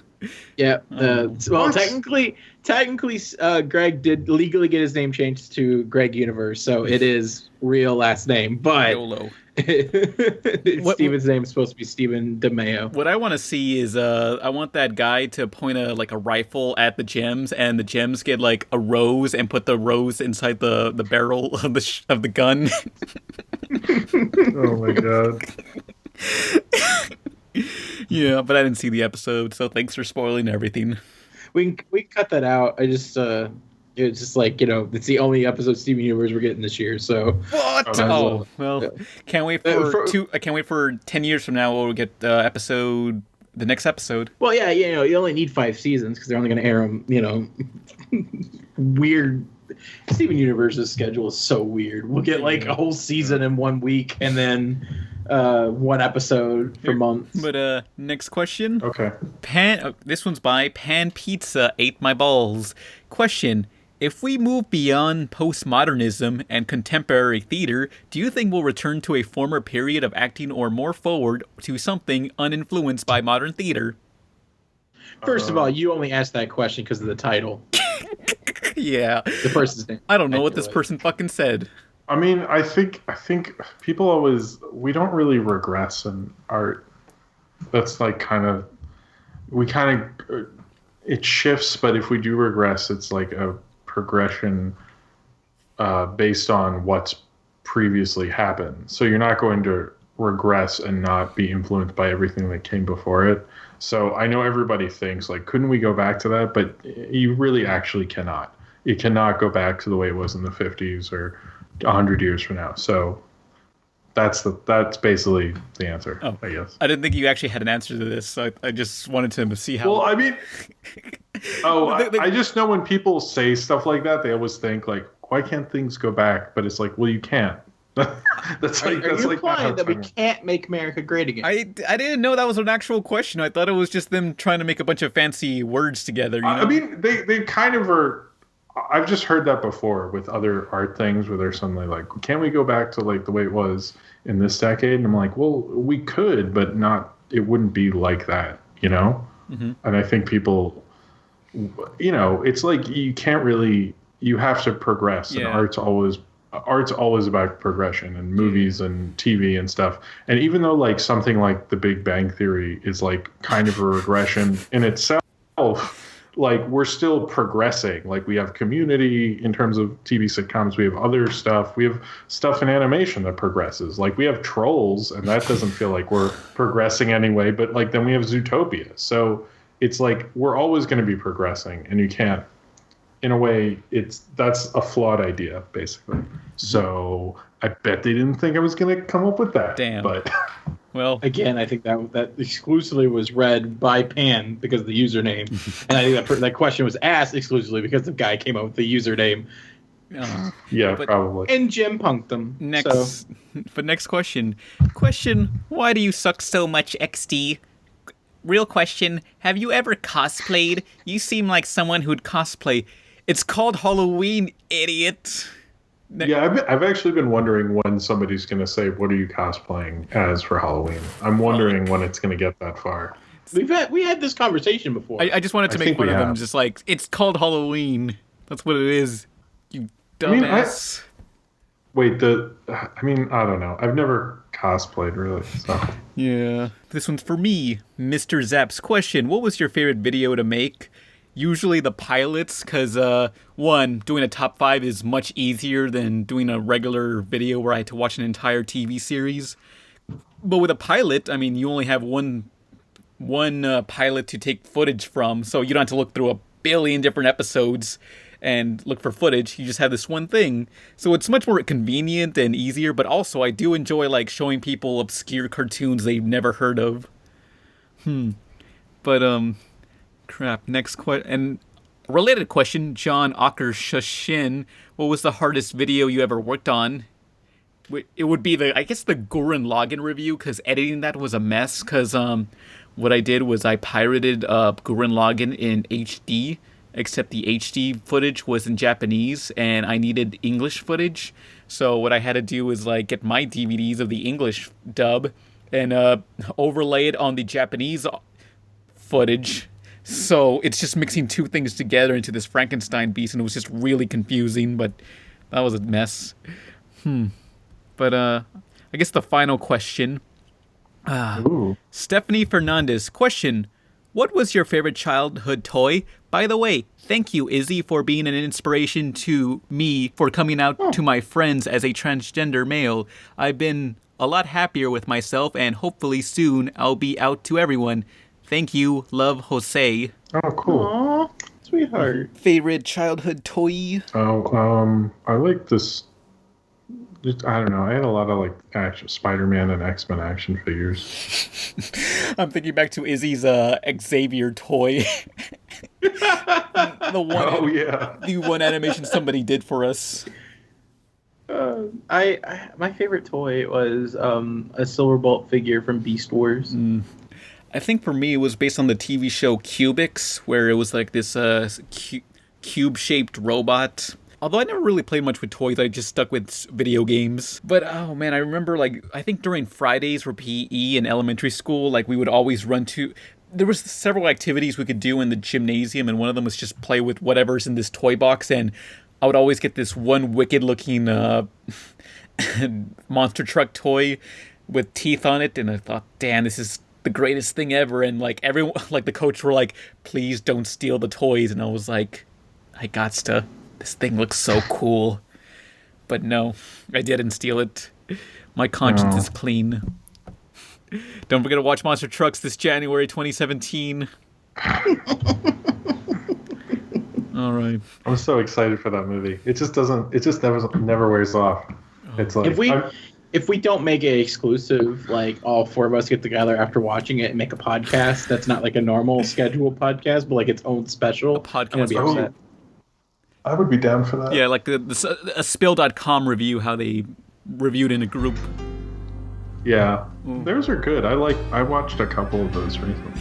Yeah, well, they're now double toasted, so they've changed. Or I mean, I watched a couple of theirs. Their Birth of a Nation one was good. So this was the end of the podcast. I'm Pan Pizza. Who are you people? Oh, I was Jim.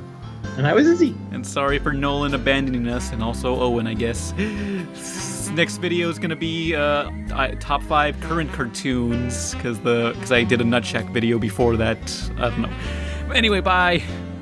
Play us out, Emily. It was so abrupt. I was confused because I was gonna originally upload the top 5 current cartoons, but then I realized, wait, I can do Nutcheck now because I got the DVDs, and I wrote that in 4 days, and I made a Nutcheck video in 4 days, and it was, okay, I was satisfied when I was editing it, but like, when you edit something, you have to see the same thing again and again and again, and eventually you get tired of it, and I don't know, I rendered it, and I uploaded it, and I was like, yeah, time to watch it again all the way through, and I watched it all the way through. It's like, oh, this isn't as good as I thought it would be.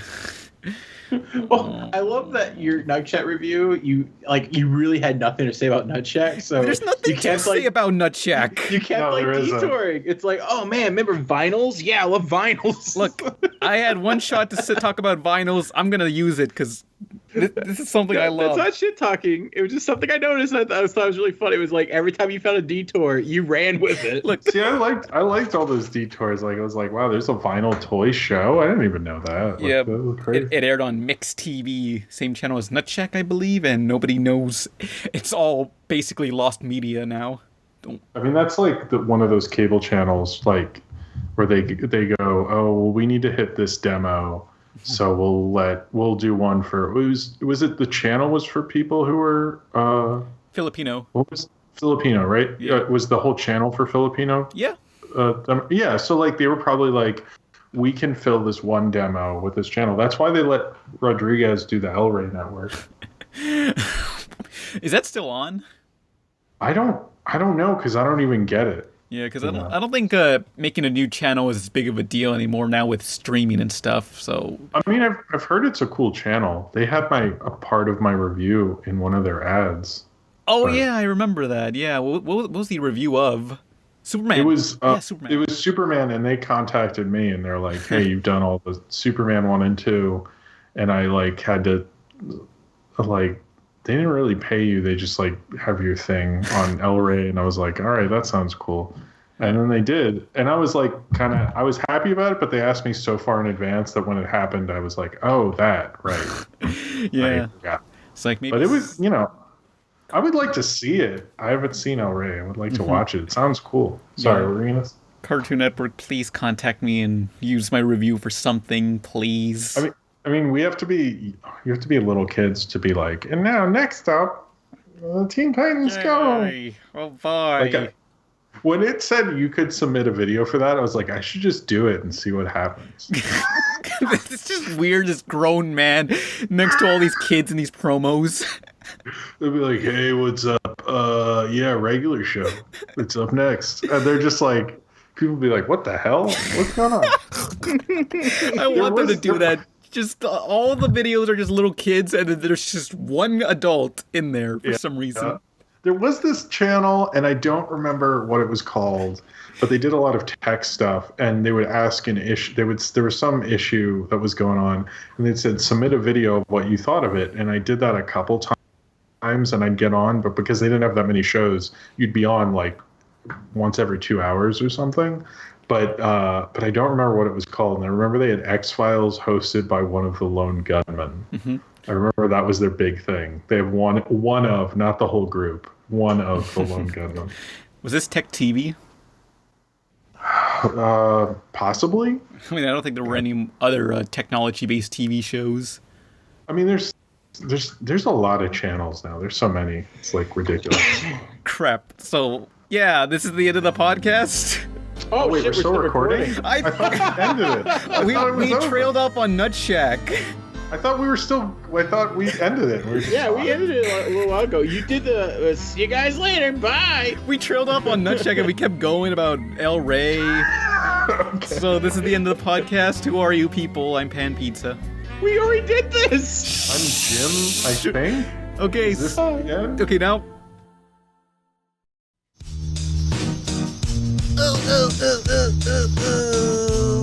I ain't happy. I'm feeling glad I got sunshine. In a bag I'm useless, but not for long. The future is coming on. I ain't happy. I'm feeling glad I got sunshine. In a bag I'm useless, but not for long. My future is coming on. It's coming on. It's coming on. It's coming on. It's coming on. Finally, someone let me out of my cage. Now time for me is nothing, cause I ain't counting no age. Now I couldn't be there. Now you shouldn't be scared. I'm good at repairs, and I'm under each snare. Intangible, bet you didn't think you, so I command you to. Panoramic view, look, I make it all manageable. Pick and choose, sit and lose, all your different crews. Chicks and dudes who you think is really kicking tunes. Picture you getting down in a picture tube, like you lit a fuse. You think it's fictional, mystical, maybe spiritual hero who appears to you to clear your view when you're too crazy. Lifeless to those in definition know what life is. Priceless to you because I put you on the high shit. You like it, gunsmoke, righteous one toe. You're psychic among those, possess you with one go.